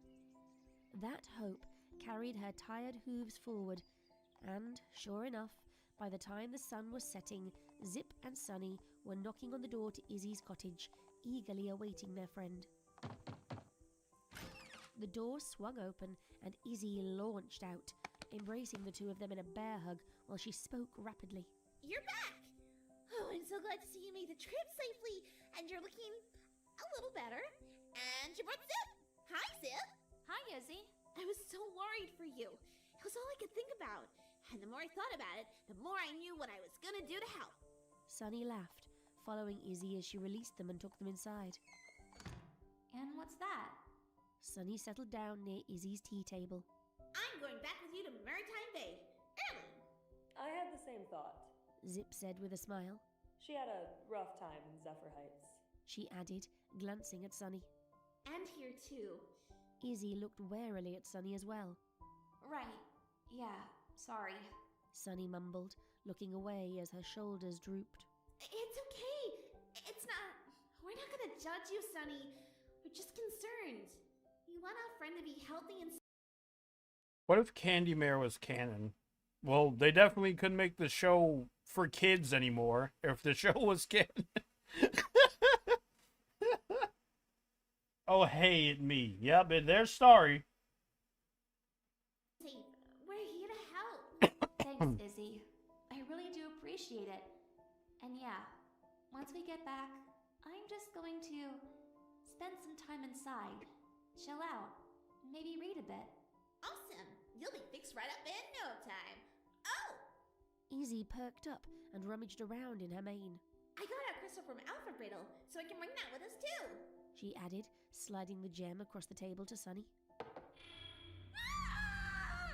It flashed as Sunny's eyes locked onto it, the miasma of blue magic clearing away like fog in the sun, and within it came a new rush of horror. Bodies collapsed in front of her, disfigured as jagged crystals grew rapidly out of them, blood flowing out of their mouths as they gargled in pain. A city atop a mountain, much like Zephyr Heights, billowed black smoke as towers fell down over fleeing ponies. A pile of unicorn horns, none with owners, each fractured and sparking, burned beneath an eclipse that oozed fire. Sunny. That's very, very descriptive. That is very, very descriptive chaos. Shrieked, kicking the tea table over as she flailed backwards. Zip immediately flew around and caught Sunny as she fell, lowering her to the ground and holding her Look, steady. Gary, there I am. You drew that? Get them away! Stop! Stop! Stop! No! I don't want to see this anymore! Stop, please! Sunny screeched, clawing at her eyes and flailing on Pip's legs. Izzy, do you know what's happening? Zip pulled Sunny up into her lap and cradled her in her hooves. Izzy stood frozen next to the toppled table. Clawing at her eyes. Damn. Her eyes wide with shock and distress. I don't know. Her sparkle was dark the last time I saw her. But then she touched the crystal and it went weird. Shh. It's okay. It's okay, Sunny. It's okay. We're here. I've got you. Zip crooned to Sunny, who had ceased flailing and instead only sobbed, tears running down her face as she clung tightly to Zip. Weird how? Like, boom! Like, exploded. It's back to dark now. I never would have if I'd known it would do that. Izzy, it's okay. It's not your fault. But it is. I shouldn't have been careless. Oh gosh, Sunny. I'm so sorry. Sunny's sobs slowed, replaced over time with infrequent gasps and wet sniffs as she cleared her eyes and nose. It's fine, Izzy. I didn't know either. It's not your fault.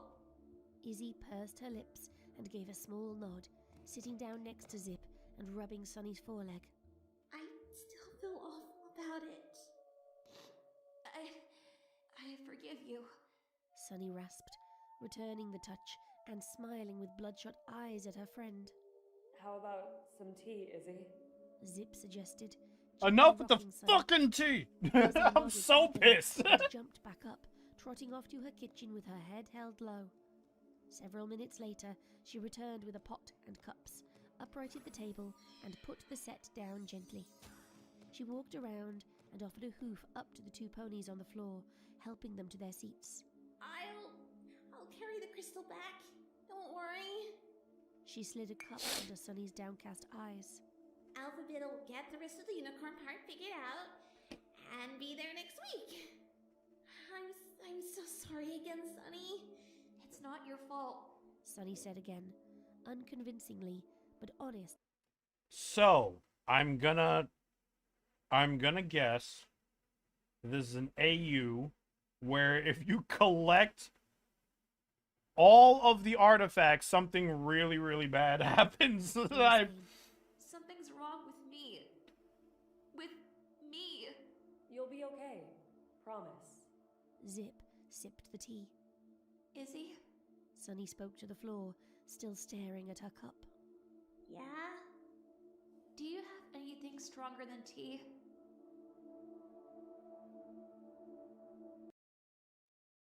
Boy, do I have something stronger than tea. I'll tell you what. We used to do this at parties all the time. Oh, God damn it. What use is friendship? Look where it got us. Desolated. I think we should reach out to the unicorns. They ought to be able to charge these things, right? Like when the crown stopped glowing, we slowly stopped being able to fly. The old queens have always said the same thing. We are forbidden from speaking to the other races. Who the fuck are these guys? Whatever it is they did, it must have been bad. Think about it. That old nursery rhyme? You know the one. Ring of friendly ponies, one for every tribe. Bring the love together, and the old witch comes alive. Pull us all apart, and we'll see the shining day. Trust in one another, and your loved ones go away. Sounds like nonsense to me. Yeah, but, like, it says if we come together, ponies will die. Clearly inspired by something. If you say so.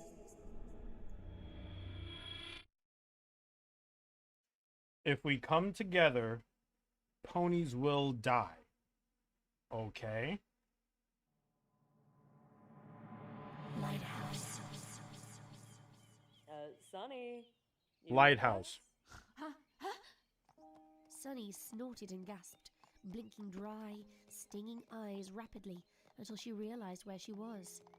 She was walking along the trail through the prairies, Zip and Izzy on either side. What in Vincent Van Gogh is this? The flowers she could see was similar to what she last recognized, but different enough for her to realize what had happened.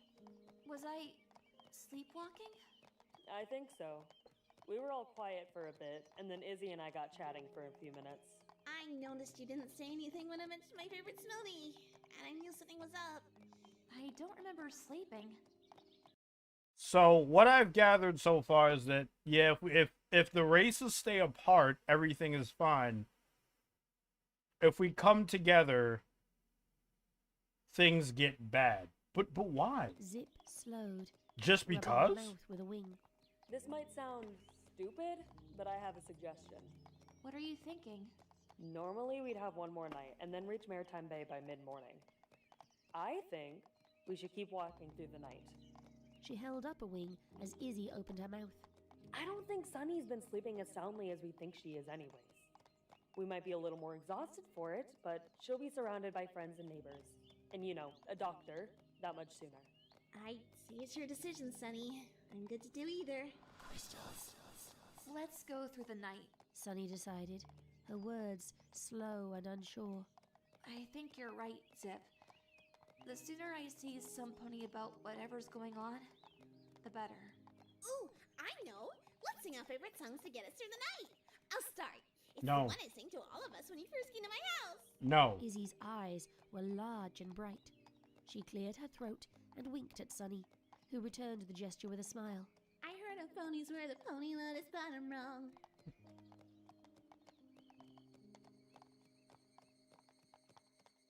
Maritime Bay rose up over the hill, and Sunny found That looks like a fucking data center. That looks like one of those cubes that like house like AI servers. No disrespect to the artist. That's just the first thing I thought of. herself breaking into a canter. The moon was high in the sky, illuminating the streets and buildings where the lights had all been turned off. On the edge of town, her temporary home, the Marriott, stood waiting for. Hey Wolfhead, remember this line from Gen 5 movie song? Fit right in. That being, watch us shake our unicorn butts. How could I ever forget? That's the line that made me be like, well, hold on, maybe she's on to something. Maybe this song is actually a bop. Beckoning her in. Beyond the doors lay the bed she had slowly become accustomed to sleeping in.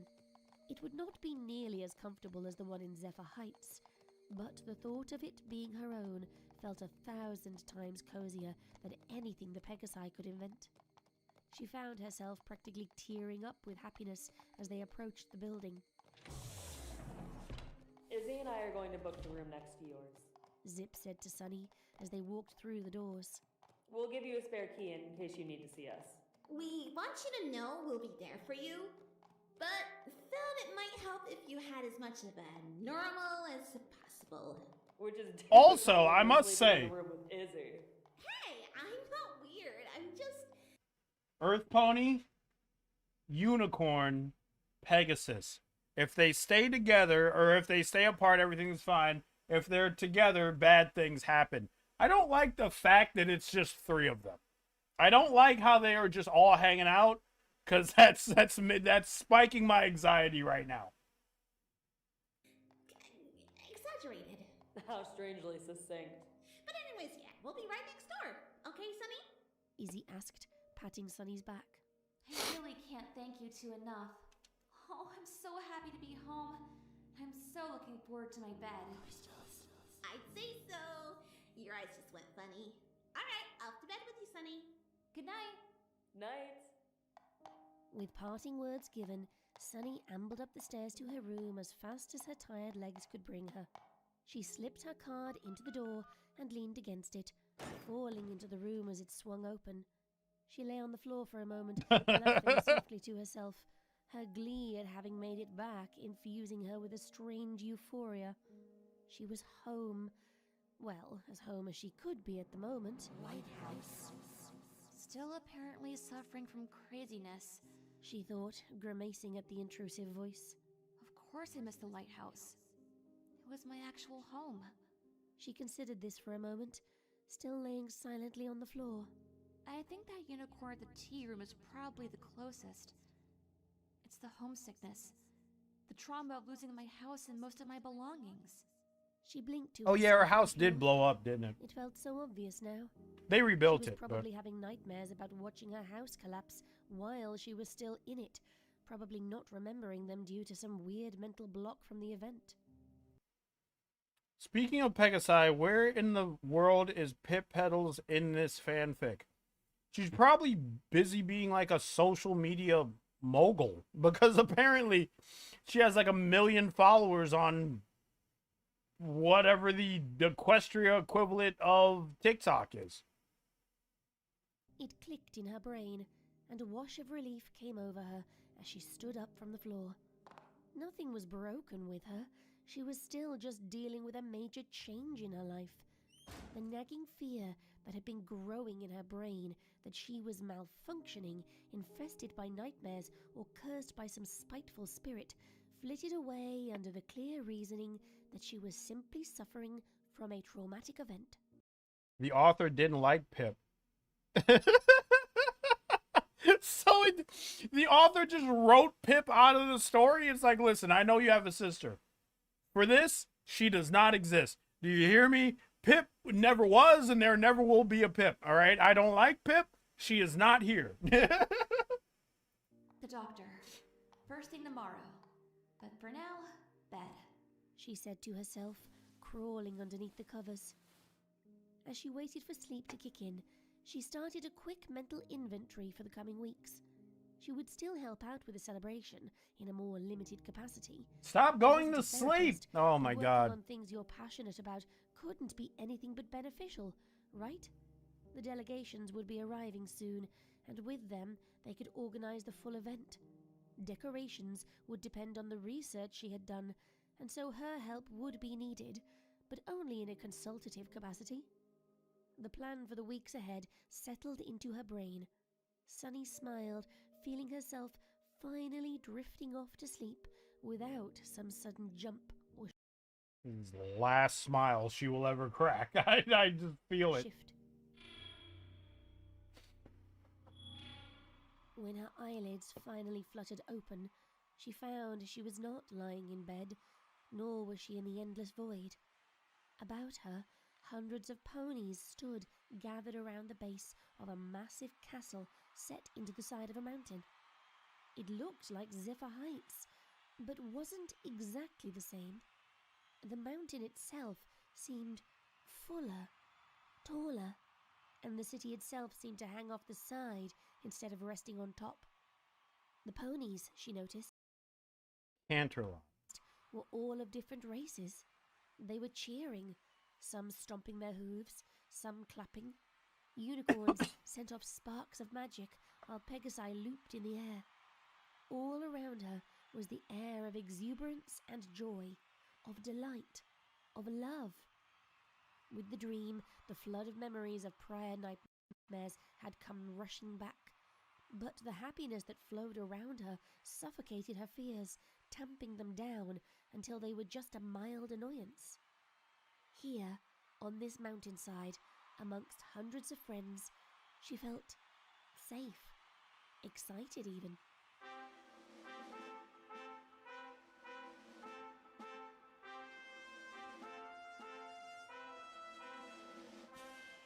There came a hush over the crowd, and the unicorns and earth ponies ceased their sparking and stomping. Even the Pegasi settled, hovering quietly in the air just a few feet above the others. Oh, I wonder who that Sarah is. watched as all their heads craned high, looking far up to an open balcony that jutted out from the castle, their eyes focused on a distant purple figure that she This is either Canterlot or the Crystal Empire, because, like, I'm seeing a lot of crystal castles. could just barely make out. Citizens of Equestria. A voice boomed from the stand, and Sunny froze, mouth agape.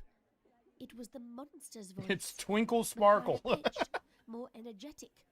That's Twinkle Sparkle! Theirs, Sunny recognized, seemed to be coming from Oh, only feet Pog, Pog, away, Pog! And with a sense of awe, she realized that it had been magically enhanced. We gather on this day to celebrate what we have made, all of us, together.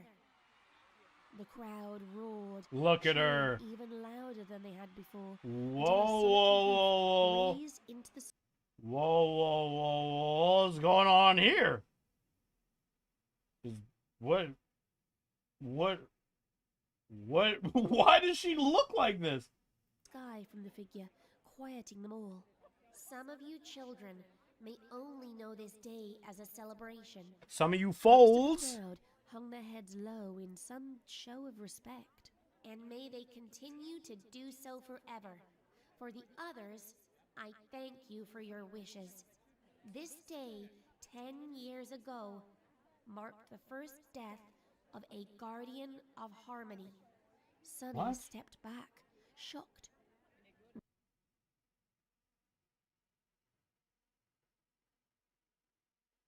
Okay. Was this Twilight Sparkle speaking now?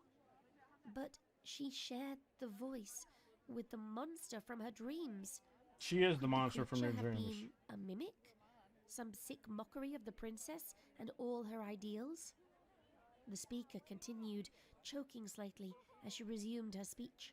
I ask you now, as I asked you then, to celebrate. Okay. We made our own version of Alicorn Twilight decades into the future. So she has little like just like Luna sparkles on her flank. Okay, I approve. I approve. Their life and ideals, not to mourn their passing. They should live on, remember for what they achieved with all of us. She paused for a moment, moving her hoof by her face. Wiping tears, perhaps, Sunny thought, before standing tall and speaking. Look at her! Since that day, we have lost 2 others, and this day has been marked to celebrate all of the Guardians and what they stood for. There was applause now, but quiet, muted noise only. We lost one of the Guardians of Harmony, which means one of the 6 of them has died. Then 2 others have died. Why 3? No pony cheered, only clopping their hooves to the ground in respect. This being the 10th anniversary, it is an auspicious day. As it approached, I have spent Look at her Luna butt.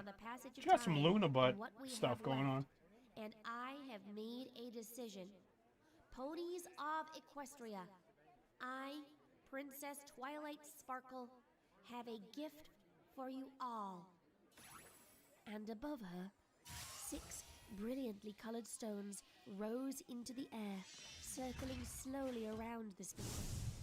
Sunny blinked in awe, almost blinded by their radiance, feeling even her own heart throb with their revolutions, as if being pushed and pulled by a magic far stronger than any in the world. As she watched, the 6 stones separated themselves into 3 groups of 2. After a hushed pause of shock from the audience, the stone... Unicorn. Pegasus.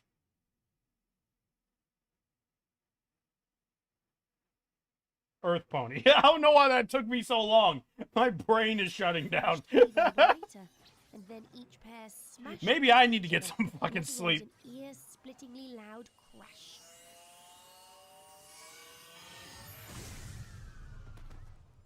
Sunny flinched away from the sound, feeling dust and feathers blow by her face. When it settled, okay. She looked back up and found there were now 3 stones above the figure. No, not stones. Crystals. They were the crystals, she realized. To the Earth Ponies of Equestria, I grant you this crystal, symbolizing laughter and honesty. To the Pegasi of Equestria, I grant you this crystal, symbolizing loyalty and kindness. To the Unicorns of Equestria, I grant you this crystal, magic and symbolizing generosity and magic. The 3 stones flew apart then, floating gently down in front of 3 new figures who had been standing behind Princess Twilight, apparently one of each tribe. The elements of harmony belong now to you, the 3 races of our nation, not to the heroes of old. May they grant you security and safety in unity. Jesus Christ. Twilight, you gotta cut that tail. Like, oh my god. How does that not get stuck in, like, a door or something? Like, can you imagine her walking into a room, and then the door needs to close behind her? Her tail is getting caught in the door every time. Every time. As the princess bowed and started to step backwards, Sunny felt the world. It's like the why heroes don't wear cape rule, but like it's ×5. Like her tail's gonna get caught in some shit. World slowly pull away from her. Ponies around her faded into dust and then into darkness. The castle above dimmed, painted red by a sunset she could not see. She looked around, watching the dream fracture to pieces, and then closed her eyes, hoping to wake up once from a nice dream. As her eyes closed, she found herself once again in the void, staring up at the grotesque caricature of Twilight Sparkle as it Wiggle stood Spriggle. tall overtop her, staring down with those hateful, white-hot eyes. "Wake up," it ordered, and with a flash of its horn, Sunny was awake. Sleep well last night? Oh, better than ever, Izzy. So, no nightmares? Sunny paused for a moment. She seemed to have slept well, having woken up feeling the slightest bit more refreshed. But she had once again been wrapped in her magic, her wings bent strangely underneath her back. No. Nope. She said, a headache blossoming. I think I'm going to stay in and try and rest up as much as possible before the celebration, though. No. I want to be in full form for the event. Sure thing. If we need anything, we'll just come knocking, okay? Of course. Sunny hugged Izzy hard before turning around and stepping back into her dark hotel room. She can't be trusted. She can't be trusted. She can't be trusted. She can't be trusted. She's starting to listen to the voice. She can't be trusted.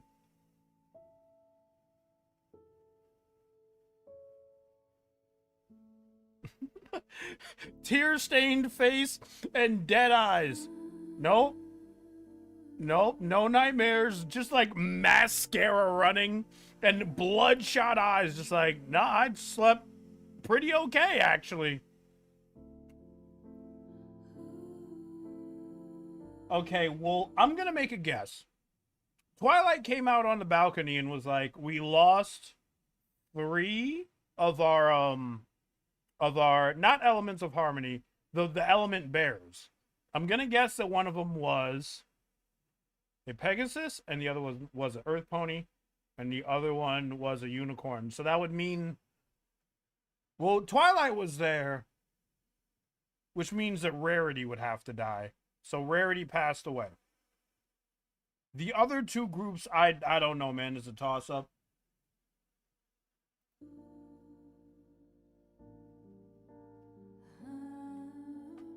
Huh.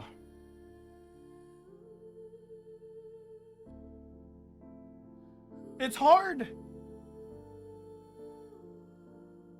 I can't exactly pinpoint how this is going to get really bad. Because the way the dreams are structured, it makes it seem like if the elements, not the elements, but if the crystals are around each other, then that just brings forth like the apocalypse. Like multiple ponies dying because magic is shooting out of the sky. Like I don't know. I can't fathom. I don't know where this is going. I don't know how this is gonna get bad, but I'll see. Let's see.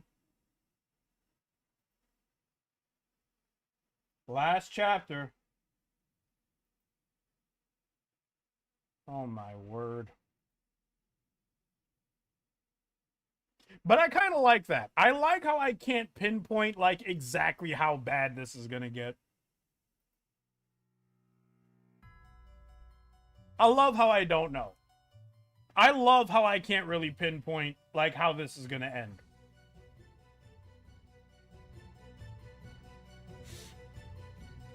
Are you ready? My whole chat is just Starry. Are you ready? Are you ready? What, ready to rumble? The answer, no. Bad? No. It's wholesome with sunshine and rainbows. What could go wrong? God, I hate you so much right now.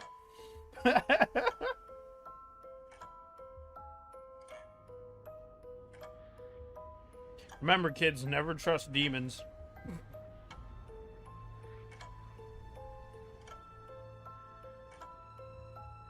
Also, they're talking about the festival. They're talking about the festival a lot. How the fuck is all this gonna come together? How long is this video, by the way? Is it like 30 minutes? Yeah, it is.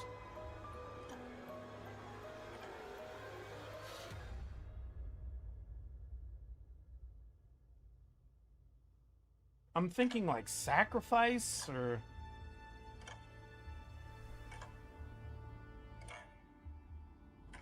Again, it's this picture of like the red behind the castle, so...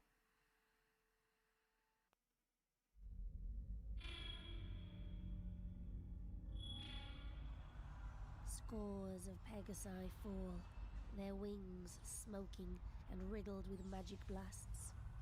From where? They are forced to crawl, to drag their bellies along jagged rocks at the base of the mountain. In the distance, a massive collection of clouds with strange buildings atop glows red and black, pillars of marble or cloud plummeting to the ground far below. No. Harmony, no. Alone, Bro, close your legs. backwards, his back oozing from deep gouges where wing joints should have been, his hoof raised in a feeble defense, gibbering to the shadow-casting figure above him. Spare us, please, Princess, no! No!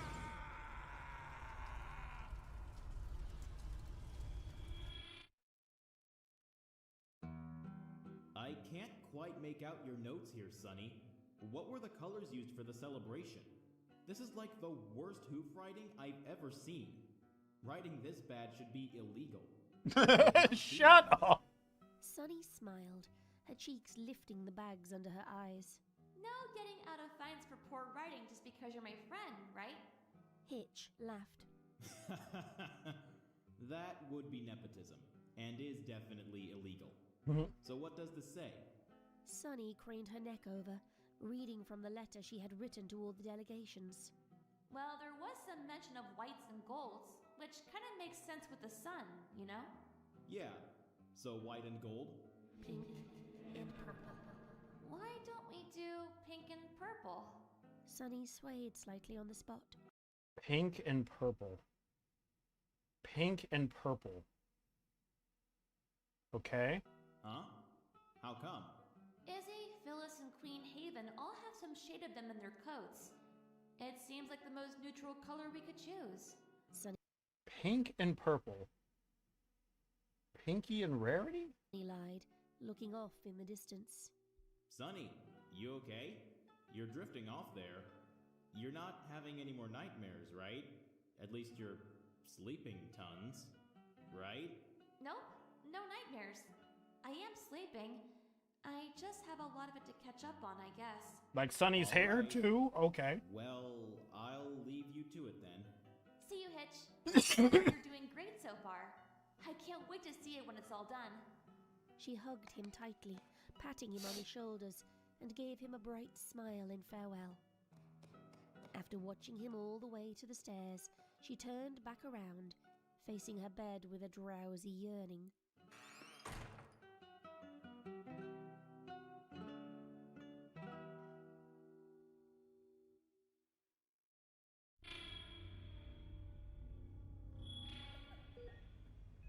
A massive alicorn sits within a hospital room, her frame hunched over and bent awkwardly to avoid the dozens of machines and tubes and wires that spread across the room like spiderwebs. Her head is down, nestled in tightly to the neck of an elderly pink earth pony. Not you too, Pinky. Don't leave me, Pinky. Not like the I was right. It was Pinky. rest. Not like all the others. I can't handle this anymore. It hurts too much. Come on, Twilight. Pinkie Pie raises a febrile hoof and strokes the elegantly long mane on her chest. You're the princess of friendship. You will always have friends. You can always make new friends. Don't tell her that. That's not something you want to hear when, you know, never mind. Minutes before finally speaking, her words disjointed between choked breaths. To watch them all die as well. I can only do two things, Pinky. I can stop caring entirely so it doesn't ever hurt again. In which case, why bother? Or I can care and suffer 1,000 grievings before my own time. You always overthink things. Pinky's hoof drops heavily to her chest, despite a shaky attempt to keep it up. You can live. No, not your pink pony waifu again, Wolfhead Scribbler. Why must you hurt Wolfhead? Listen, after I saw Friendship is Tragic 1, after I saw the ending of Friendship is Tragic 1, I've just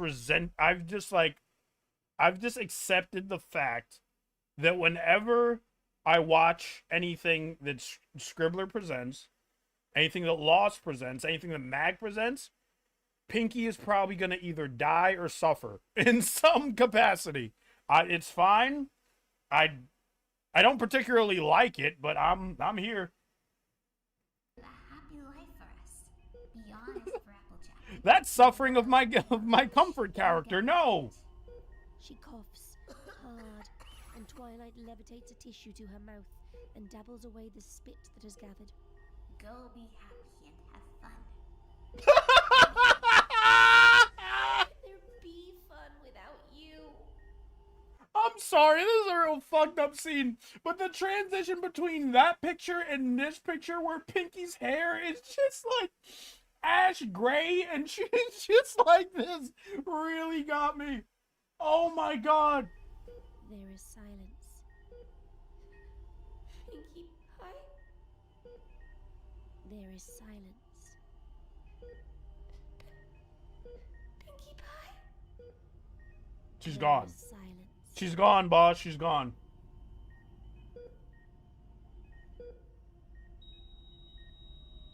Yep, there it is. There's the flat line. I was waiting for it.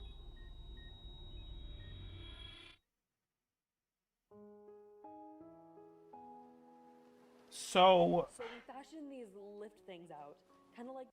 So according to this, it seems like out of the 3 characters to die in G4, Pinky was the last of the 3. I can put that much together as well. Because Twilight was like, I can't lose you too. Those old balloon carriages under the transit station under the castle. Also, it seemed like Pinky just like died from old age. Like, unless it was a thing where it's like she got really sick really fast and then died. Right? Right. Sunny sipped a smoothie. They were sitting out on a bench overlooking the ocean. Zip had suggested that Sunny try and get some sunlight before the event, and while Sunny believed Zip truly cared and meant it, she suspected Zip really wanted to be able to fly unrestrained while they visited. And we're going to do Pegasus flights around the bay with them. Mean she had a long, happy life? Yeah. I mean, yeah, if Pinky's hair is gray, I would suggest that she just got old. She died from old age. And a part of being like an alicorn or ruler of Equestria is that you live an absurdly long amount of time and you watch your friends die. So, I mean, that sucks, but you were chosen to be the princess, so here you go. So earth ponies and unicorns can see things from our perspective. Get it? Huh? Through our perspective? Come on, up high. Zip descended so Sunny could clap her hoof. As she did, Zip rolled around laughing. Up high, like... Pinky died with a smile. That means a happy life. I suppose so, yeah. Laughed, slumping back against the warm bench. Walking outside had felt like an incredible chore, even though Sunny's mind seemed clearer than it had been since her troubles sleeping first started. The bags under her eyes had gone somewhat, but her legs were thinner, her coat duller. Zip was probably right, Sunny thought, finishing her smoothie with a rude slurping noise. She really should start getting out of bed and getting some exercise. Who did this slurping noise? Who did this slurping noise? Did Shadow do this slurping noise? Why is my brain telling me the Scribbler did this slurping noise? Wasting away in there. Maybe. But that's only because I'm not spending enough time around you. I'm really glad you came out today. Zip landed on the bench and wrapped her foreleg around Sunny. So much shipping fuel. So much shipping fuel. Busy telling me your nightmares are all done, though. Awesome news, right? You just needed yourself some peace of home. Lighthouse. Yeah. I'm pretty much just building my energy back up. Tell you what. Sunny returned Zip's hug. I think it's going to be all I can do to walk back to my hotel today. But why don't you get me tomorrow and we'll walk a bit further? Sunny, Tomorrow's the summer sun celebration. It's technically not until the day after. It'll all start tomorrow night. Yeah. So don't you want to be as rested as you can be?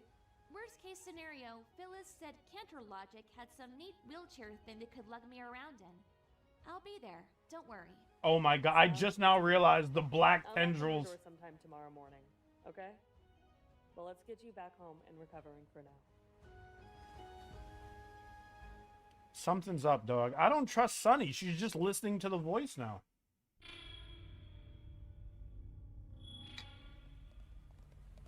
The lighthouse of Maritime Bay stands tall, the great white beam circling all around, illuminating the ocean for miles away.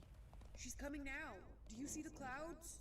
A stallion screams, racing up the hill toward the tower. In the distance, over the crushing black waves. I might have to rewind this part because what Starry said fucked me up so much that I couldn't even pay attention. Starry said maybe Love's first kiss from Zip could wake Sunny from the sleepiness. This is Hasbro. This isn't Disney. I actually I gotta rewind that because I missed some crucial information.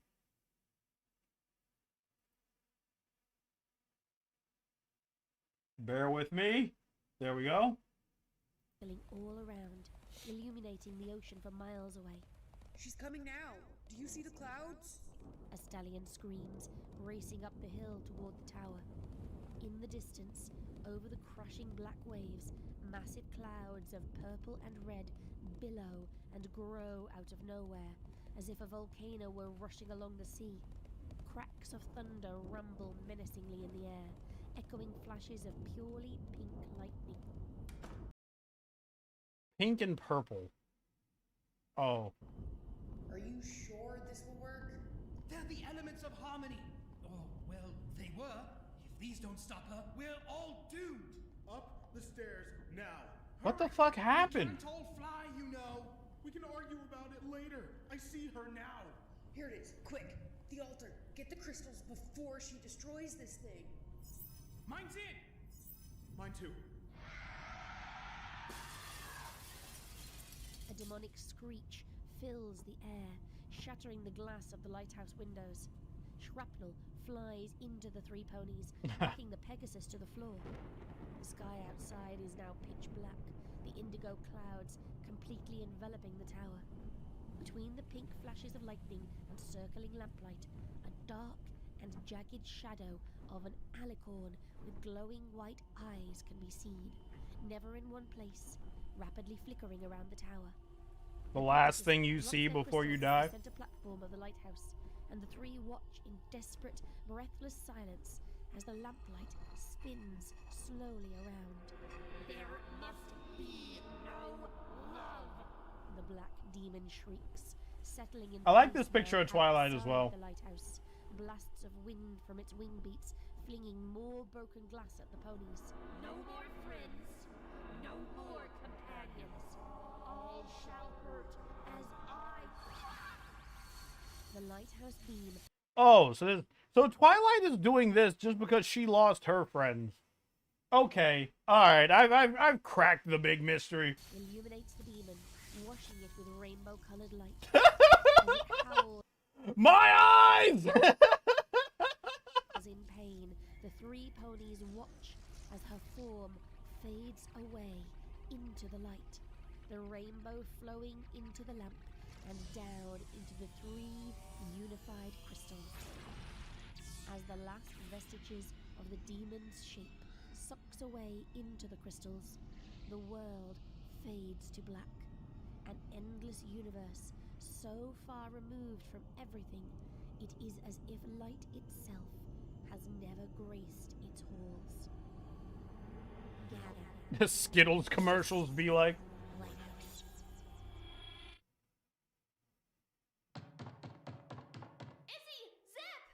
Sunny hollered, pounding on the door.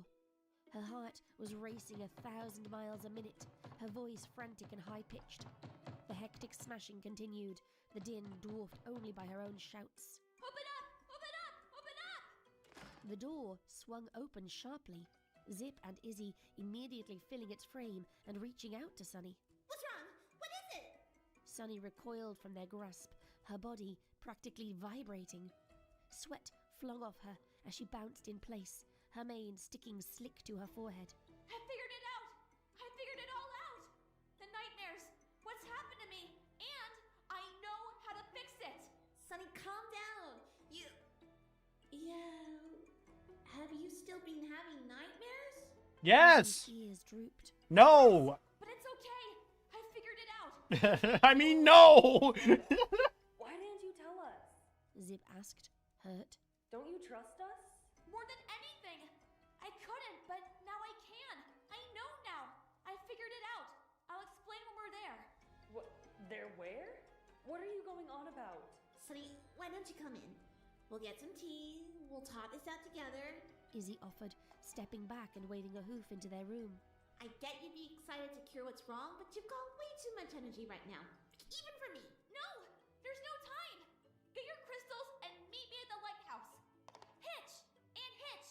Go get Hitch and your crystals and meet me there. I'll explain everything. I promise. Wait! Sunny did not... Remembrance if Twilight started her villain arc. Oh man. So yeah, if I have this correct, Twilight started doing all this shit because her friends died, and she was like, well, I'm sad, so now I'm gonna make everyone sad. I'm gonna separate all the races. All of you fuckers die. All of you die. All of you are dead. Hang back to hear Zip's concern, instead bucking into the air and... Everyone shall feel the pain that I feel. In an instant, she was down the stairs, Putting on the Joker out of sight makeup. of her pursuing friends. One bad day, yada yada yada.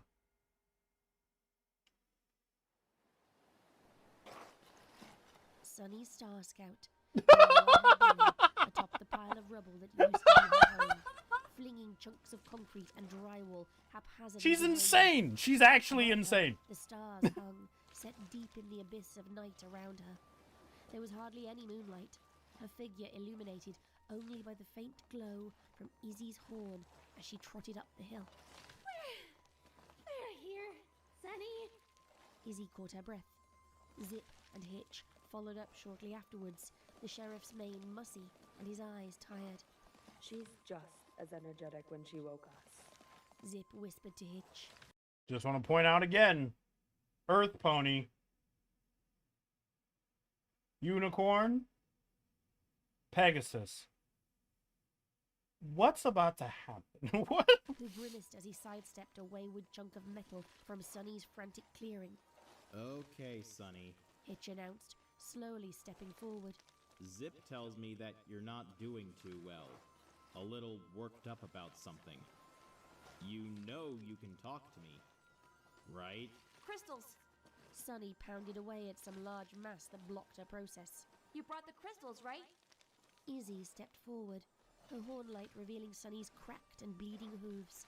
Sunny slammed them down again and shattered the mess, hefting it out of the pile and to her side almost effortlessly.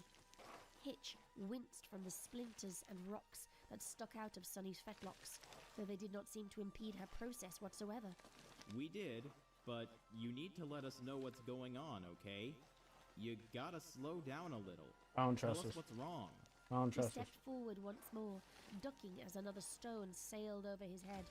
My magic! It wasn't mine! Gonna need more than that. He placed a hoof on the base of the rubble. The alicorn magic! It wasn't mine to have! It was hers! Her? Who is she, Sunny? Her! It's her magic! She's upset with me! She... Does not answer the question. Watch above Sunny's head, by the way. Oh, like right here? Okay, I'll see. I'll look out for it. back! I need to give it back! Come on, Sunny. Hitch tried a more authoritative voice. What are you talking about? Who is she? Work with me. Come on now. He climbed up a few more steps. Please, Hitch! The crystals! I need to get her out! I need to get her out! She's in me! In the alicorn magic! This is the only way! You need to help me! Just give Alright, Sunny, that's enough. Hitch said softly, reaching her as she scrambled like a rabbit digging a den. Something's really wrong with you, and I think... Just letting you know, Wolfhead, the art that you've been seeing now was from Vladdy Voices, the same artist who contributed Twilight Sparkle crying over Pinkie Pie's death in Friendship is Trash. Thank you for telling me that. Thank you for telling me that. If I remember correctly, I was also crying because I was like, this is a real fucked up way for Pinkie to go. I think you should come with me. At Hitch's touch.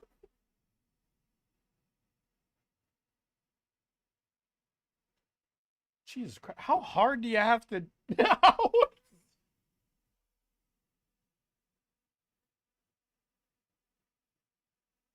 All right. We are halfway through the last video. I've sat through everything. We are now here. We are now here at the fucked up part where everything gets super fucked up. God damn. Upon her back, Sunny screeched, flailing around where she stood. She Don't smile at me right now, Star. in her grasp and smashed it into Hitch's temple. Following through so hard, his body was flung to the side of the pile. No! Zip and Izzy screamed as Hitch's body collapsed, lifeless to the ground. His eyes bulged out, blood and brain painting the grass pink. As they watched, Sunny... You want me to look above Sunny's head? I'm still looking above Sunny's head. And Sunny is still, like, digging. stood up, slowly, staring at Hitch. Also, aren't you supposed to be the sheriff? You suck at your job, by the way, if I could just say. With only the slightest hint of concern evident on her face. She stepped down off the rubble slowly. Her gaze... Look, do you see it? Dull eyes that stared at her. Oh. Okay. All right. Yeah, I think I get it. Yeah, I see it. I see it. I see it. I see it. I see it. Locked in an eternal state of betrayal and shock. Reaching his body, she paused, looking at him, her mouth agape. Sunny! Zip stammered, still holding her hooves to her mouth. What have you done? Sunny ignored her, bending down and sticking a hoof into Hitch's saddlebag instead. She pulled out the earth pony crystal, nodded happily at it once, and then turned and scrambled up the pile of rubble, continuing to clear. No! Zip and Izzy screeched, leaping into the air and diving onto Sunny. They smashed into her, pinning her to the jagged rock, each of them trying to wrap their legs around her body and hold her still. Get off! I have to do this! She's going to torture me forever! I'll never sleep again unless I give it back! Get off! Sunny shrieked, elbowing the two of them as she struggled. Her blows landed hard, but the two of them held their grasp. The stars will aid in her escape. Izzy! Ugh. Zip grunted, shifting as another knee cracked into her ribs. Can you knock her out with magic? I think she's sleepwalking through a nightmare or something. We've got to knock her out. It's so fucked up. I'm watching the most fucked up part of this series. Meanwhile, Starry is in my chat like, you know, Zip should kiss her. He'll fix everything. It's like, what the hell?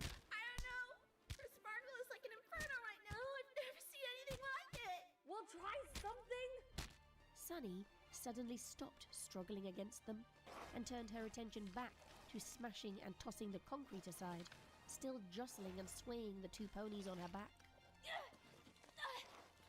This is it. This is the key. This is how to get her out. She muttered, throwing one more piece of rock backwards and cutting Izzy's nose in the process. Before her, the familiar base of the lighthouse. I'm starting to put together that, like, if the magic is not hers and it's Twilight's magic, but she got the magic, so then Twilight is inside of her?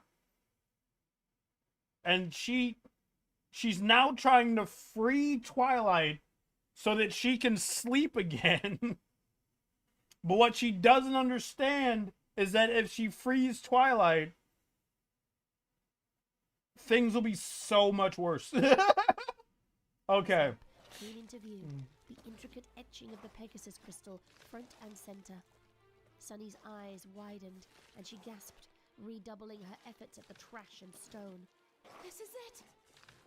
It's not the key to magic and friendship. It's the key to her. It was to get her, to trap her, to stop her. Hold symbols she gave them, but they used it, and she's in it. Only I took her magic. She wants it back. I need to give it back. Zip leapt off of Sunny and snapped into the air, slingshotting back with one hoof outstretched. She ratcheted Sunny in the face with her punch, grabbing onto her body as her momentum spun the two of them over and launched Izzy down the pile.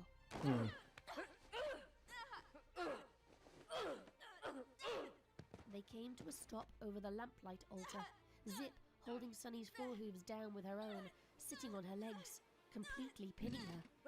Excuse me. There was a moment while the two struggled, Zip swearing at her friend while Sunny snapped and frothed at the mouth, and then froze. Hey, are you back? Are you with us? There was an eruption of magic from her core, as if Sunny had turned into her namesake for a fraction of an instant.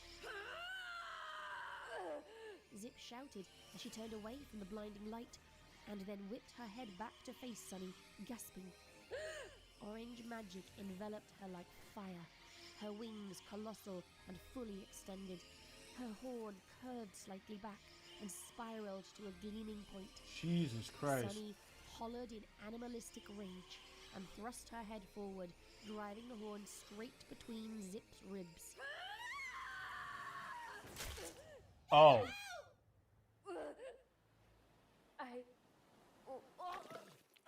Zip tried to ask, blood cutting her off mid-word as it fountained out of her mouth and onto Sunny's chest. Sunny pulled back quickly and thrust again, the point sliding through Zip's sternum as if it was paper, earning another hiccup of blood over her body. Sunny retracted herself, reaching up. I've said it before. I'll say it again. I must have said this countless times. The sound engineering is always on point when it comes to the Grimdarks. Like, it sounds so visceral. The sound of Zip getting gored like this. And threw Zip's frozen body off of herself. Why can I hear the blood falling? Why can I hear the blood falling, dog? Sunny giggled in manic relief. Oh no, okay. Standing to shaking knees. Okay. A laugh, a voice that was okay. hers. Alright. Earth Pony, Pegasus. Oh no, what is she gonna do to Izzy?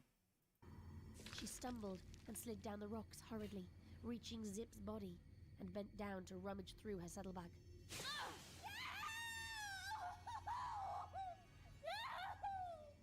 A bolt of lilac magic shot through the air, hitting Sunny and causing her to stumble. She froze for a moment, and then smiled, fishing the Pegasus crystal out of her friend's bag and turning to face Izzy. Izzy Fucking stepped psycho. back, stopping, screaming, and shot one more bolt from her horn. It splashed impotently into Sunny's face, and the alicorn took one slow step forward. Izzy, Sunny said, Fucking psycho. and wrapping her friend in her magic, pulling her up off the ground. Izzy, I just need to borrow your crystal, okay? Just give me the crystal, please. I need you to, Izzy. No, this is wrong! This is wrong! No! Izzy dropped her head and looked away from the blood-soaked pony, shaking where she floated. Come on, please, Izzy. Friends share, right? I'll give it back when I'm done. I promise. I really need it. Just give it to me. I think the craziest part about this setup is that, like, like Starry said, she's not in her right state of mind right now. Obviously, she's extremely sleep deprived. I don't think Sunny wants to do this, but she needs to get Twilight out of her body, because if she doesn't, then she's gonna suffer, you know? Where is my mouse? There it is. Give it to me! Sunny! This is a nightmare! I'm going to nightmares! No! You can't have it! No! Sunny took another step closer and slammed Izzy against the air. Great vocal performance by Starry, by the way. Flat in line with her back, and Sunny forced her chin to raise, meeting her eyes. Please, please, please, bestie. And in her eyes, there was a flash, and Izzy screamed. She screamed. Did you actually do that scream? Princess Twilight Sparkle present the tribes with the combined elements of harmony. She screamed as she saw the princess's last friend die in her hooves, watching the sparkle around the alicorn constrict to blackness as it happened. She screamed as she saw thousands die by the score of the unhinged princess, as survivors frantically gathered the separated symbols of unity, as the alicorn was eviscerated by rainbow light into nothing. And then she closed her eyes and swallowed hard, her throat raspy and aching from the shrieking. And through whimpers, Izzy whispered, No. There was a crack, and the whimpering ended. Sunny frowned, her head tilting as she observed. Really? Really? You're gonna make her... You're gonna make her blep? You're gonna give her a blep? She killed 3 of her closest friends, and you're gonna make her blep? The artist is really gonna make her do a blep. Alright, cool. Awesome. Great story. Observed the paralyzed unicorn in front of her. She stuck her tongue out in thought, and then nodded. Oh, it's part of the story. I thought the artist was... Then another. One by one, Sunny's magic forced Izzy's body to move how it could not. What the fuck? Bone individually snapping in turn, while oh her my body god! grew up smaller and smaller. Sunny furrowed her brows in effort, focusing. Turned her ass into a cube! And she turned her ass into a cube! What the fuck? She folded her like she was in a fucking, like, hydraulic press! What the fuck? That's Gore of my comfort character. I'm not okay with that. That's Gore of my comfort character? I need you to reframe. As Izzy rapidly curled and twisted into a perfect sphere. What the fuck? Before her. She paused, and then breathed a sigh of relief. It was almost over. She just needed... If there was a third party watching this part, if there was just ponies in the bushes watching that from this point, and they had to identify all the other pony bodies, how would they know that's Izzy? They would just see a ball. They'd be like, is this Izzy? Oh my god. Alright. To get the last crystal. And now, no pony was holding it back from her. She frowned. Oh, that's so fucked up. And her horn shone a little brighter. Izzy's body squelched and squealed, issuing a dozen groans and gurgles, before the unicorn crystal slowly pulled itself out of the indeterminable mass of purple and red flesh. Sunny flicked it once in the air, flinging the gore and viscera off of it. She turned around toward the rubble pile, before stopping mid-stride, glancing back at the floating remains of her friend, while she panted and caught her breath. She started to hum a tune, a catchy song that Izzy had sung for her when they'd first met. So fucked up. Until her back faced the cliffside. This is how an alicorn hoops, she sang, gently tossing her head back and lobbing the massive unicorn toward the rocks and waves below. She threw her off the mountain! Sunny sat down, taking a moment to breathe. Looking down, she saw a shadow start to spread from her, and she glanced back to see the sun rising above the ocean, the sky clear and gorgeously yellow behind her. Sunny basked in the sunlight for a moment and settled herself before standing up and stretching. She hopped lightly up the blood-spattered pile until she found the altar and could not help herself from giving a little laugh in relief. Soon she would be free of this endless nightmare, free to relax, free to sleep. She did not need Twilight's magic. All she ever wanted was a friend who could fly, or a friend who could levitate things, never once wishing it for herself anyways. She placed in one crystal.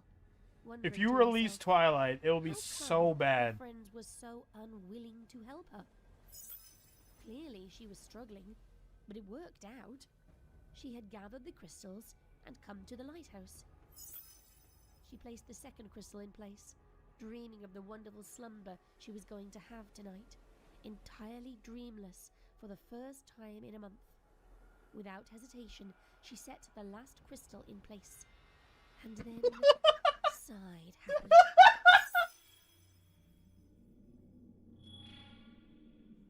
You guys are fucked up. You guys are fucked up. Somebody in chat said Kobe. I assume that's from when she threw her off the mountain like a fucking basketball. And then she blinked, and she was sitting in Oh. an endless void. Oh my The god. source of light before her, 3-pointers, shut the hell up. altar of crystals. A sensation of cool quietness came over her, and for the first time in weeks, Sunny could finally think clearly. I hope it's worth it. Her jaw dropped slowly as she brought her hooves up, legs shaking hard as she recognized the glint of blood all over her body. Now she realizes that she's killed her friends and she's not with that shit at all. Visions of her friends dying, of her killing her friends, rushed into her brain and stuck there, replaying over and over. Oh, there is no amount of therapy that's ever going to fix you. Started to cry, started to panic. What had she done? Why had she done it? She was just trying to get rid of the magic, right? Everything that can be done by magic may be undone. The monster spoke, stepping from the darkness towards Sunny and the altar. She was a full alicorn now, her coat lustrous, her mane flowy and ethereal. Sunny saw her once skeletal body had completely filled out with flesh. Even the teeth that had been so shattered and broken were full now. She's back. Evident in a malicious grin that bore down on her. I hope it was worth it. What did you make me do? You took my magic, Twilight Sparkle said, leaning down close to Sunny, her blazing white eyes burning a hole through her soul. I figured I might as well share my pain with you too. I'm sorry.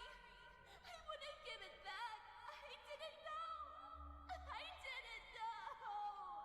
Sunny sobbed, burying her face in her hooves. I didn't know. I forgive you. What?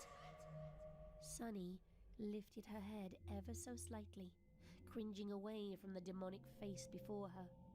Twilight stood tall and threw her head back, laughing with a filly-ish giggle that Sunny immediately recognized. She cut her laugh off suddenly, glaring down at the Earth Pony. Friends. She lifted a hoof and jabbed Sunny in the chest with it. You have been an awful friend. But don't feel too bad. What? She moved the accosting hoof over top the crystals. I forgive you, because you got me out. And suddenly, it all became clear to Sunny. She had not gotten the princess out of her mind. Twilight erupted into laughter again, stomping down onto the glowing crystals.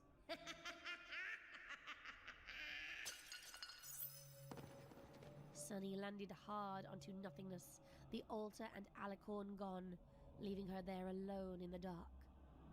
She lifted her hooves one last time, drawn by the sickly reek of blood, and found she could not see them. There was no light source here, nor any magic she could call on any longer to bring it. There was nothing she could see. Nothing except her nightmares.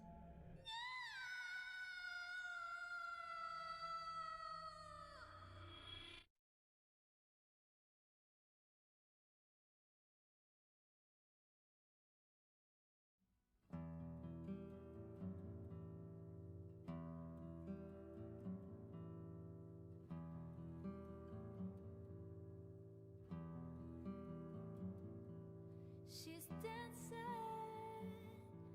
in the field. So upset.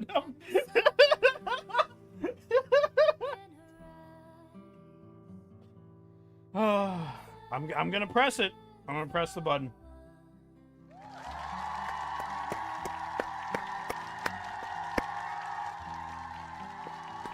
So fucked up, but it was good. It was good. As far as stories go, good story.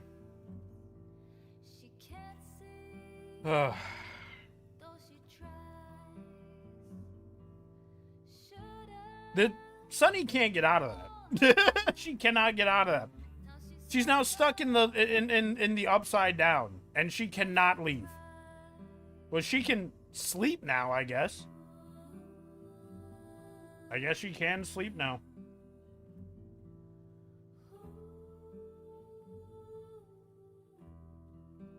So, Wolf, are you ready? As ready as I was ever going to be. Does anyone know if there's a part 5? Nope, that's the ending. That's it. Scribbler did a good job, as often Scribbler does. Her skin's red and it burns, and the feels go on for miles. With all her nightmares. Yeah.